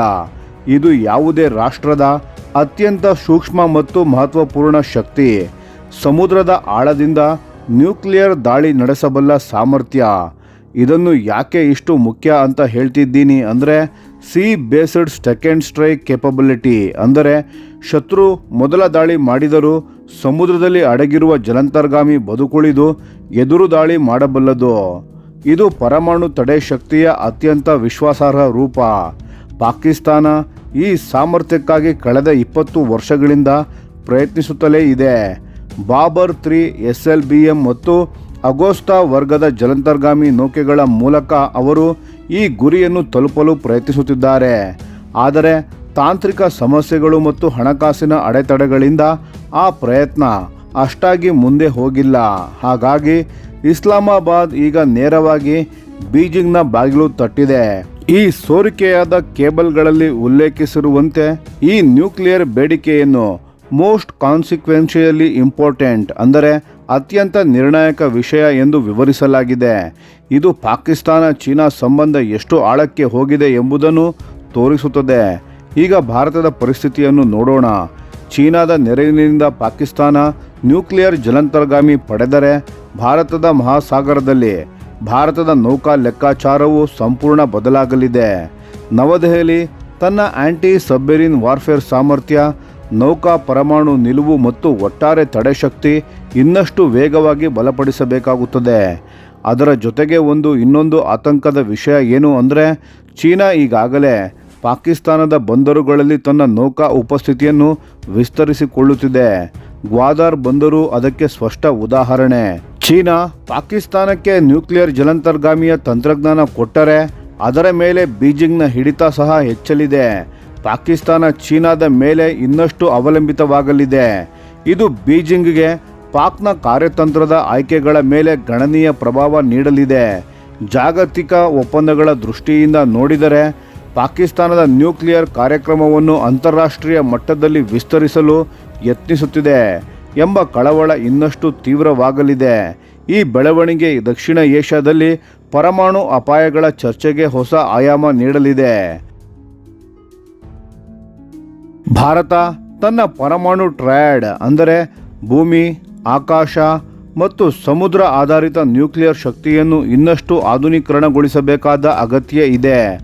INS ಅರಿಹಂತ್ ಮತ್ತು ಮುಂಬರುವ ಪರಮಾಣು ಜಲಂತರ್ಗಾಮಿ ನೌಕೆಗಳ ಮೂಲಕ ಭಾರತ ಈಗಾಗಲೇ ಈ ದಿಕ್ಕಿನಲ್ಲಿ ಹೆಜ್ಜೆ ಇಡುತ್ತಿದೆ. ಆದರೆ ಈ ಸೋರಿಕೆಯಾದ ದಾಖಲೆಗಳು ಒಂದು ಸ್ಪಷ್ಟ ಸಂದೇಶವನ್ನು ನೀಡುತ್ತಿವೆ. ಭಾರತ ಮಹಾಸಾಗರದಲ್ಲಿ ಪೈಪೋಟಿ ಇನ್ನಷ್ಟು ತೀವ್ರವಾಗಲಿದೆ ಮತ್ತು ಭಾರತ ಜಾಗರೂಕವಾಗಿರಬೇಕು.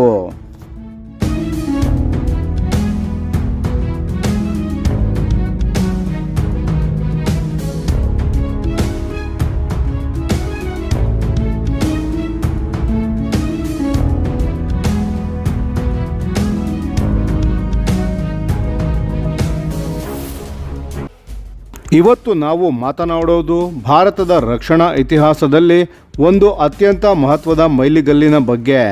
ಭಾರತ ಇದೇ ಮೊದಲ ಬಾರಿಗೆ ತನ್ನದೇ ಆದ ಅತ್ಯಾಧುನಿಕ ವಾಯುರಕ್ಷಣಾ ವ್ಯವಸ್ಥೆಯ ಫೈರಿಂಗ್ ಟ್ರಯಲ್ಗೆ ತಯಾರಾಗಿದೆ.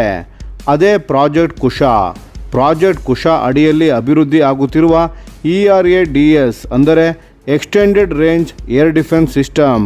ಇದರ ಮೊದಲ ಫೈರಿಂಗ್ ಟ್ರಯಲ್ ಈ ವರ್ಷ ಜುಲೈ ಅಂತ್ಯದ ಒಳಗೆ ನಡೆಯಲಿದೆ ಅನ್ನೋ ಮಾಹಿತಿ ಬಂದಿದೆ.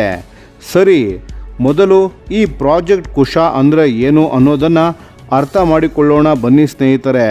ನಮ್ಮ DRDO defence research and development organisation ಇದನ್ನು ಮುನ್ನಡೆಸುತ್ತಿದೆ.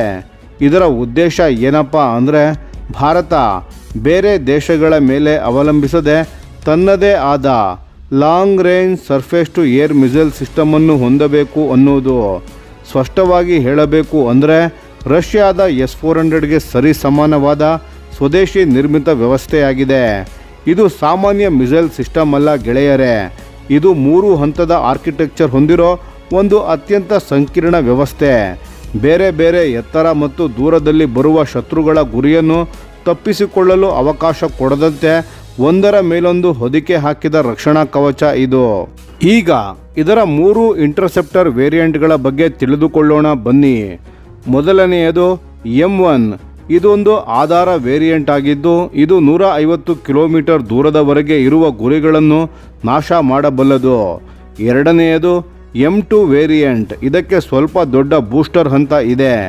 ಆದ್ದರಿಂದ ಇದು 250 ಕಿಲೋಮೀಟರ್ ದೂರದವರೆಗೆ ಶತ್ರುಗಳ ಗುರಿಯನ್ನು ಹೊಡೆಯಬಲ್ಲದು. ಮೂರನೆಯದು M3. ಇದು ಎಲ್ಲದರಲ್ಲೂ ದೊಡ್ಡದು. 350ರಿಂದ 400 ಕಿಲೋಮೀಟರ್ ದೂರದ ಗುರಿಗಳನ್ನು ಕೂಡ ಇದು ತಲುಪಬಲ್ಲದು. ಇದು ಭಾರತದ ಆಕಾಶ ರಕ್ಷಣೆಯ ಅತ್ಯಂತ ಹೊರಗಿನ ಕವಚ. ವಿಶೇಷ ಏನಪ್ಪ ಅಂದರೆ DRDO ಎಲ್ಲ 3 ವೇರಿಯಂಟ್ಗಳಿಗೂ ಒಂದೇ ಬೇಸ್ ಮಿಸೈಲ್ ಮಾಡ್ಯುಲರ್ ಆರ್ಕಿಟೆಕ್ಚರನ್ನು ಬಳಸಿದೆ. ಇದರಿಂದ ತಯಾರಿಕೆ ಸುಲಭ, ಲಾಜಿಸ್ಟಿಕ್ಸ್ ಸರಳ. ಇನ್ನು ಈ ಮಿಸೈಲ್ಗಳ ಸಾಮರ್ಥ್ಯ ಎಷ್ಟಿದೆ ಅಂದರೆ ಅವು ಮ್ಯಾಕ್ 5.5ರ ವೇಗದಲ್ಲಿ ಅಂದರೆ ಶಬ್ದದ ವೇಗಕ್ಕಿಂತ 5.5 ಪಟ್ಟು ಹೆಚ್ಚು ವೇಗದಲ್ಲಿ ಧಾವಿಸಿ ಗುರಿಯನ್ನು ತಲುಪುತ್ತವೆ. ಇವು ಏನನ್ನು ನಾಶ ಮಾಡಬಲ್ಲವು? ಚುರುಕಾಗಿ ಹಾರಾಡುವ ಫೈಟರ್ ಜೆಟ್ಗಳು, ಸ್ಟೆಲ್ತ್ ಡ್ರೋನ್ಗಳು, ಸಬ್ಸಾನಿಕ್ ಕ್ರೂಸ್ ಮಿಸೈಲ್ಗಳು ಮತ್ತು AWACS ಅಂದರೆ ಏರ್ಬೋರ್ನೆ ವಾರ್ನಿಂಗ್ ಅಂಡ್ ಕಂಟ್ರೋಲ್ ಸಿಸ್ಟಮ್ ವಿಮಾನಗಳು. ಇವನ್ನೆಲ್ಲ ಈ ಸಿಸ್ಟಮ್ ಟಾರ್ಗೆಟ್ ಮಾಡಬಲ್ಲದು ಮತ್ತು ಸಿಂಗಲ್ ಶಾಟ್ ಕಿಲ್ ಪ್ರೊಬಬಿಲಿಟಿ 80% ಹೆಚ್ಚು ಅಂತ ತಜ್ಞರು ಹೇಳುತ್ತಾರೆ. ಅಂದರೆ ಒಂದು ಮಿಸೈಲ್ ಹಾರಿಸಿದ್ರೆ ಗುರಿ ನಾಶವಾಗೋ ಸಾಧ್ಯತೆ 80% ಹೆಚ್ಚು. ಈಗ ಇನ್ನೊಂದು ಮುಖ್ಯವಾದ ವಿಷಯವನ್ನು ಮಾತನಾಡೋಣ. ಡಿಜಿಟಲ್ ಇಂಟರೋಪರಬಿಲಿಟಿ. ಪ್ರಾಜೆಕ್ಟ್ ಕುಶ ಸ್ವಂತವಾಗಿ ಒಂಟಿಯಾಗಿ ಕೆಲಸ ಮಾಡಲ್ಲ. ಇದು ಭಾರತೀಯ ವಾಯುಪಡೆಯ IACCS ಅಂದರೆ integrated air command and control system ಮತ್ತು ಭಾರತೀಯ ಭೂಸೇನೆಯ ಆಕಾಶ್ ತೀರ್ ಆಟೋಮೇಟೆಡ್ ನೆಟ್ವರ್ಕ್ಗೆ ನೇರವಾಗಿ ಲಿಂಕ್ ಆಗುತ್ತದೆ. ಮಲ್ಟಿ ಫಂಕ್ಷನ್ ಕಂಟ್ರೋಲ್ ರೆಡಾರ್ ಬಳಸಿ ಈ ಇಡೀ ನೆಟ್ವರ್ಕ್ ರಿಯಲ್ ಟೈಮ್ನಲ್ಲಿ ಮಾಹಿತಿಯನ್ನು ಹಂಚಿಕೊಳ್ಳುತ್ತದೆ, ಅಪಾಯಗಳಿಗೆ ಆದ್ಯತೆ ಕೊಡುತ್ತದೆ ಮತ್ತು 3 ಸೇನಾ ಪಡೆಗಳ ನಡುವೆ ಸೀಮ್ಲೆಸ್ ಕೋಆರ್ಡಿನೇಷನ್ ಅನ್ನು ಕಲ್ಪಿಸುತ್ತದೆ. ಇದು ನೆಟ್ವರ್ಕ್ ಸೆಂಟ್ರಿಕ್ ವಾರ್ಫೇರ್ ಅನ್ನು ನಾವು ಎಷ್ಟು ಗಂಭೀರವಾಗಿ ತೆಗೆದುಕೊಂಡಿದ್ದೇವೆ ಅನ್ನೋದಕ್ಕೆ ಒಂದು ಉದಾಹರಣೆ. ಇನ್ನು ಖರೀದಿ ಮತ್ತು ಹಣಕಾಸಿನ ಬಗ್ಗೆ ಹೇಳೋದಾದರೆ ಭಾರತೀಯ ವಾಯುಪಡೆ ಈಗಾಗಲೇ 5 ಸ್ಕ್ವಾಡ್ರನ್ಗಳಷ್ಟು ERADS ಖರೀದಿಗೆ ಅನುಮೋದನೆ ನೀಡಿದೆ. ಅಕ್ಸೆಪ್ಟೆನ್ಸ್ ಆಫ್ ನೆಸೆಸಿಟಿ ಅಂದರೆ AON ಸಿಕ್ಕಿದೆ. ಅಂದಾಜು 21,700 ಕೋಟಿ ಬಜೆಟ್ ಇದೆ. ಅಂದರೆ ಸುಮಾರು $2.6 ಬಿಲಿಯನ್ ಮೊತ್ತ.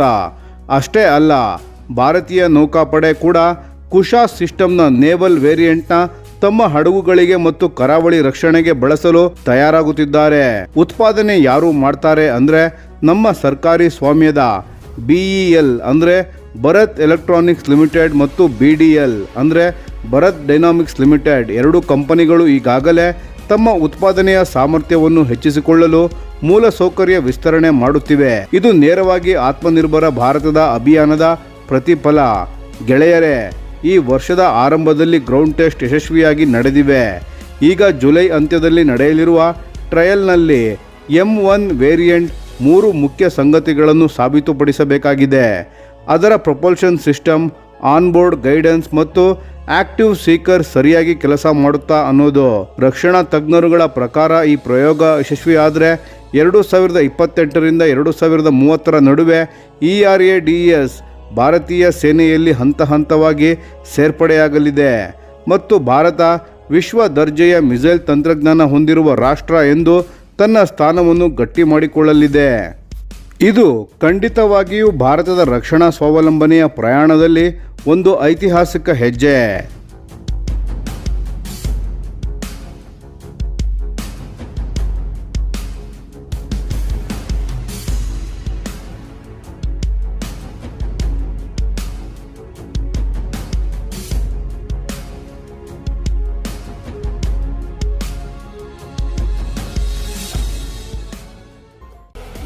ನಮಸ್ಕಾರ ಸ್ನೇಹಿತರೆ, ಇವತ್ತು ನಾವು ಮಾತನಾಡೋದು ಭಾರತದ ರಕ್ಷಣಾ ಕ್ಷೇತ್ರದಲ್ಲಿ ನಡೆದ ಒಂದು ಬಹಳ ಮುಖ್ಯವಾದ ಸಾಧನೆಯ ಬಗ್ಗೆ. DRDO ಇತ್ತೀಚೆಗೆ ಒಂದು ಅದ್ಭುತವಾದ ಮಿಸೈಲನ್ನು ಸಕ್ಸಸ್ಫುಲ್ಲಿ ಟೆಸ್ಟ್ ಮಾಡಿದೆ. ಅದರ ಹೆಸರು ULPGM-V3 ಅಂದರೆ unmanned aerial vehicle launched precision guided missile version 3 ಅಂತ. ಸರಳವಾಗಿ ಹೇಳಬೇಕೆಂದರೆ ಡ್ರೋನ್ನಿಂದ ಲಾಂಚ್ ಮಾಡಿ ನಿಖರವಾಗಿ ಟಾರ್ಗೆಟ್ ತಲುಪುವ ಒಂದು ಪ್ರಿಸಿಷನ್ ಮಿಸೈಲ್. ಅದು ಸಂಪೂರ್ಣ ಮೇಡ್ ಇನ್ ಇಂಡಿಯಾ. ಪ್ರಯೋಗ ಎಲ್ಲಿ ನಡೆಯಿತು? ಈ ಟ್ರಯಲ್ಸ್ ನಡೆದಿದ್ದು ಆಂಧ್ರ ಪ್ರದೇಶದ ಕರ್ನೂಲ್ ಬಳಿ ಇರೋ DRDOದ ಟೆಸ್ಟಿಂಗ್ ರೇಂಜ್ನಲ್ಲಿ. ಇದನ್ನು ನ್ಯಾಷನಲ್ ಓಪನ್ ಏರಿಯಾ ರೇಂಜ್ ಅಂದರೆ NOAR ಅಂತ ಕರೀತಾರೆ. ಇಲ್ಲಿ ಮಿಸೈಲನ್ನು 2 ಬೇರೆ ಬೇರೆ ಮೋಡ್ಸ್ನಲ್ಲಿ ಟೆಸ್ಟ್ ಮಾಡಲಾಯಿತು. ಒಂದು ಏರ್ ಟು ಗ್ರೌಂಡ್ ಮೋಡ್ ಅಂದರೆ ಭೂಮಿ ಮೇಲಿರೋ ಟಾರ್ಗೆಟ್ಸ್ಗಳ ಮೇಲೆ ದಾಳಿ ಮಾಡುವುದು. ಇನ್ನೊಂದು ಏರ್ ಟು ಏರ್ ಮೋಡ್ ಅಂದರೆ ಆಕಾಶದಲ್ಲಿ ಹಾರಾಡೋ ಶತ್ರುಗಳ ಡ್ರೋನ್, ಹೆಲಿಕಾಪ್ಟರ್ ಇತ್ಯಾದಿಗಳನ್ನು ಹೊಡೆದು ಉರುಳಿಸೋದು. 2 ಟೆಸ್ಟ್ಗಳು ಯಶಸ್ವಿಯಾಗಿ ನಡೆದವು. ಅದು ಬಹಳ ಮುಖ್ಯ ವಿಷಯ. ಇದನ್ನು ಯಾರು ತಯಾರಿಸಿದರು? ULPGM-V3 ಅನ್ನು ಮುಖ್ಯವಾಗಿ ಡೆವಲಪ್ ಮಾಡಿದ್ದು ರಿಸರ್ಚ್ ಸೆಂಟರ್ ಇಮರತ್ ಹೈದರಾಬಾದ್. ಇದು DRDOದ ನೋಡೆಲ್ ಲ್ಯಾಬ್. ಜೊತೆಗೆ ಇನ್ನೂ 3 DRDO ಲ್ಯಾಬ್ಸ್ ಇದರಲ್ಲಿ ಪಾಲ್ಗೊಂಡಿದ್ದವು. DRDL defence research and development laboratory Hyderabad, TBRL terminal ballistic research laboratory Chandigarh, HEMRL high energy material research laboratory Pune. ಪ್ರೊಡಕ್ಷನ್ಗೆ ಬಂದರೆ 2 ದೊಡ್ಡ ಕಂಪನೀಸ್ಗಳು ಈ ಮಿಸೈಲನ್ನು ಮ್ಯಾನುಫ್ಯಾಕ್ಚರ್ ಮಾಡ್ತಾ ಇವೆ. ಭಾರತ್ ಡೈನಾಮಿಕ್ಸ್ ಲಿಮಿಟೆಡ್ ಮತ್ತು Adani defence system and technologies limited 2 ಹೈದರಾಬಾದ್ನಲ್ಲೇ ಇವೆ.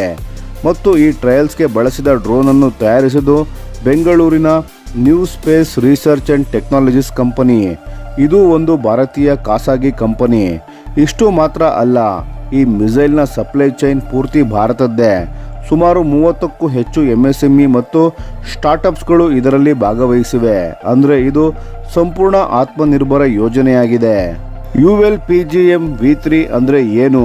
ಇದರ ಹಿನ್ನೆಲೆ ಏನು? ಸ್ನೇಹಿತರೆ, ಇದು DRDO ಈ ಮೊದಲು ಡೆವಲಪ್ ಮಾಡಿದ್ದ ULPGM-V2ದ ಅಪ್ಗ್ರೇಡ್ ವರ್ಷನ್. ಅಂದರೆ ಇದು ಒಮ್ಮೆಲೆ ಆದ ಸಾಧನೆ ಅಲ್ಲ, ಹಲವು ವರ್ಷಗಳ ಕೆಲಸ ಮತ್ತು ಸಂಶೋಧನೆ ಇದರ ಹಿಂದಿದೆ. ಸರಳವಾಗಿ ಹೇಳಬೇಕು ಅಂದರೆ ಡ್ರೋನ್ನಿಂದ ಹಾರಿಸಿ ಟ್ಯಾಂಕನ್ನು ಹೊಡೆದುರುಳಿಸಬಹುದು, ಶತ್ರುವಿನ ಡ್ರೋನನ್ನು ಹೊಡೆದುರುಳಿಸಬಹುದು. ಇದು ಅದರ ಕೋರ್ ಕೇಪಬಿಲಿಟಿ. ಇದರ ಪ್ರಮುಖ ಫೀಚರ್ಸ್ಗಳು ಏನೇನು ನೋಡೋಣ ಬನ್ನಿ. ಸ್ನೇಹಿತರೆ, ಇದರ ಫೀಚರ್ಸ್ ಕೇಳಿದರೆ ನಿಮಗೆ ಖಂಡಿತ ಖುಷಿಯಾಗುತ್ತದೆ. ಮೊದಲನೆಯದಾಗಿ ಪ್ರಿಸಿಷನ್ ಟಾರ್ಗೆಟಿಂಗ್. ULPGM-V3ನಲ್ಲಿ ಒಂದು high definition dual channel seeker ಅಳವಡಿಸಲಾಗಿದೆ. ಅಂದರೆ ವಿವಿಧ ರೀತಿಯ ಟಾರ್ಗೆಟ್ಸ್ಗಳನ್ನು ಬಹಳ ನಿಖರವಾಗಿ ಗುರಿಯಿಟ್ಟು ಹೊಡೆಯಬಹುದು. ಎರಡನೆಯದಾಗಿ ಆಲ್ ವೆದರ್ ಕೆಪಬಿಲಿಟಿ. ಹಗಲು ಇರಲಿ ರಾತ್ರಿ ಇರಲಿ ಈ ಮಿಸೈಲ್ ಕೆಲಸ ಮಾಡುತ್ತದೆ. ಹವಾಮಾನ ಏನೇ ಆಗಲಿ ಆಪರೇಷನಲ್ ಎಫೆಕ್ಟಿವ್ನೆಸ್ ಕಡಿಮೆ ಅಂತೂ ಆಗಲ್ಲ.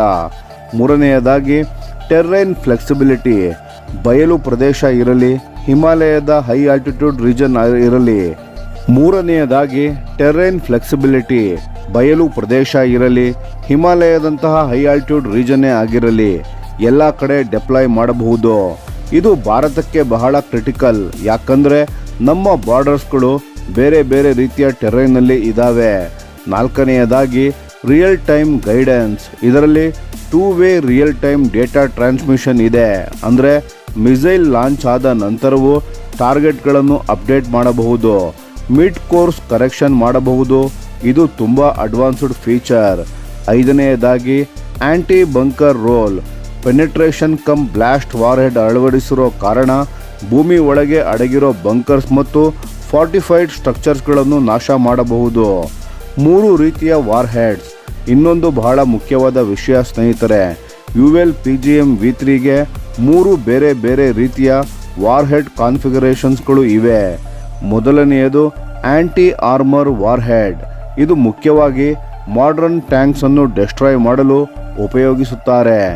ಇಂದಿನ ಟ್ಯಾಂಕ್ಸ್ಗೆ ರೋಲ್ಡ್ ಹೋಮೋಜಿನಿಯಸ್ ಆರ್ಮರ್ ಮತ್ತು ಎಕ್ಸ್ಪ್ಲೋಸಿವ್ ರಿಯಾಕ್ಟಿವ್ ಆರ್ಮರ್ ಇರುತ್ತೆ. ಆ ಪ್ರೊಟೆಕ್ಷನ್ ಅನ್ನು ಭೇದಿಸಿ ಒಳಗೆ ಹೋಗುವ ಶಕ್ತಿ ಇದಕ್ಕಿದೆ. ಎರಡನೆಯದು penetration cum blast war head. ಇದು ಬಂಕರ್ಸ್ ಮತ್ತು ಫಾರ್ಟಿಫೈಡ್ ಸ್ಟ್ರಕ್ಚರ್ಸ್ಗಳ ಮೇಲೆ ಉಪಯೋಗಿಸಲಾಗುತ್ತದೆ. ಮೂರನೆಯದು ಪ್ರೀ ಫ್ರಾಗ್ಮೆಂಟೇಷನ್ ವಾರ್ ಹೆಡ್. ಇದು ಹೈ ಲಿಥಾಲಿಟಿ ಎಫೆಕ್ಟ್ಗಾಗಿ ಒಂದೇ ಸ್ಟ್ರೈಕ್ನಲ್ಲಿ ವಿಶಾಲ ಪ್ರದೇಶದಲ್ಲಿ ಡ್ಯಾಮೇಜ್ ಉಂಟು ಮಾಡಬಲ್ಲದು. ಅಂದರೆ ಯಾವ ಮಿಷನ್ ಆಗಲಿ ಅದಕ್ಕೆ ತಕ್ಕಂತೆ ವಾರ್ ಹೆಡ್ ಅನ್ನು ಆಯ್ಕೆ ಮಾಡಿಕೊಳ್ಳಬಹುದು. ಇದೊಂದು ಮಾಡ್ಯುಲರ್ ಸಿಸ್ಟಮ್.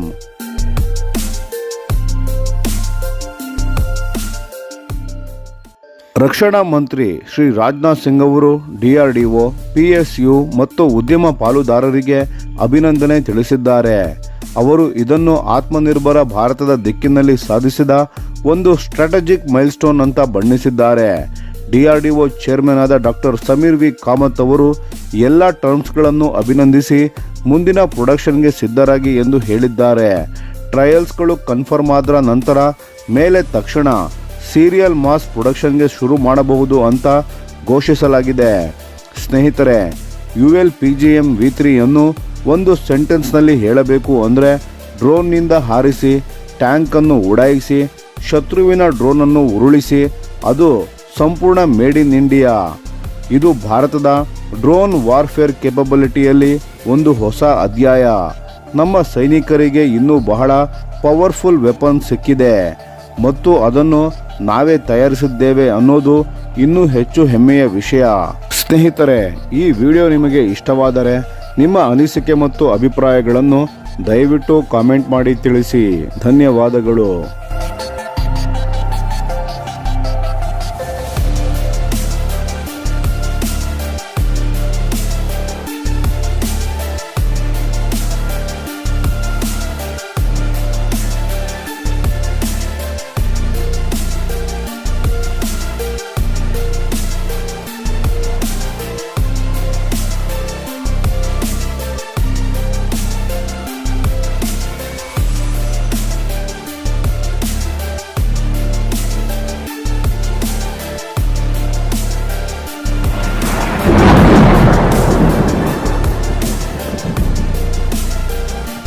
ಈ ವಿಡಿಯೋ ನಿಮಗೆ ಇಷ್ಟವಾಗಿದ್ದರೆ ಲೈಕ್ ಮಾಡಿ ಮತ್ತು ನಮ್ಮ ಚಾನೆಲ್ ಅನ್ನು ಸಬ್ಸ್ಕ್ರೈಬ್ ಮಾಡಿ ಹಾಗೂ ಬೆಲ್ ಐಕಾನ್ ಒತ್ತಿ.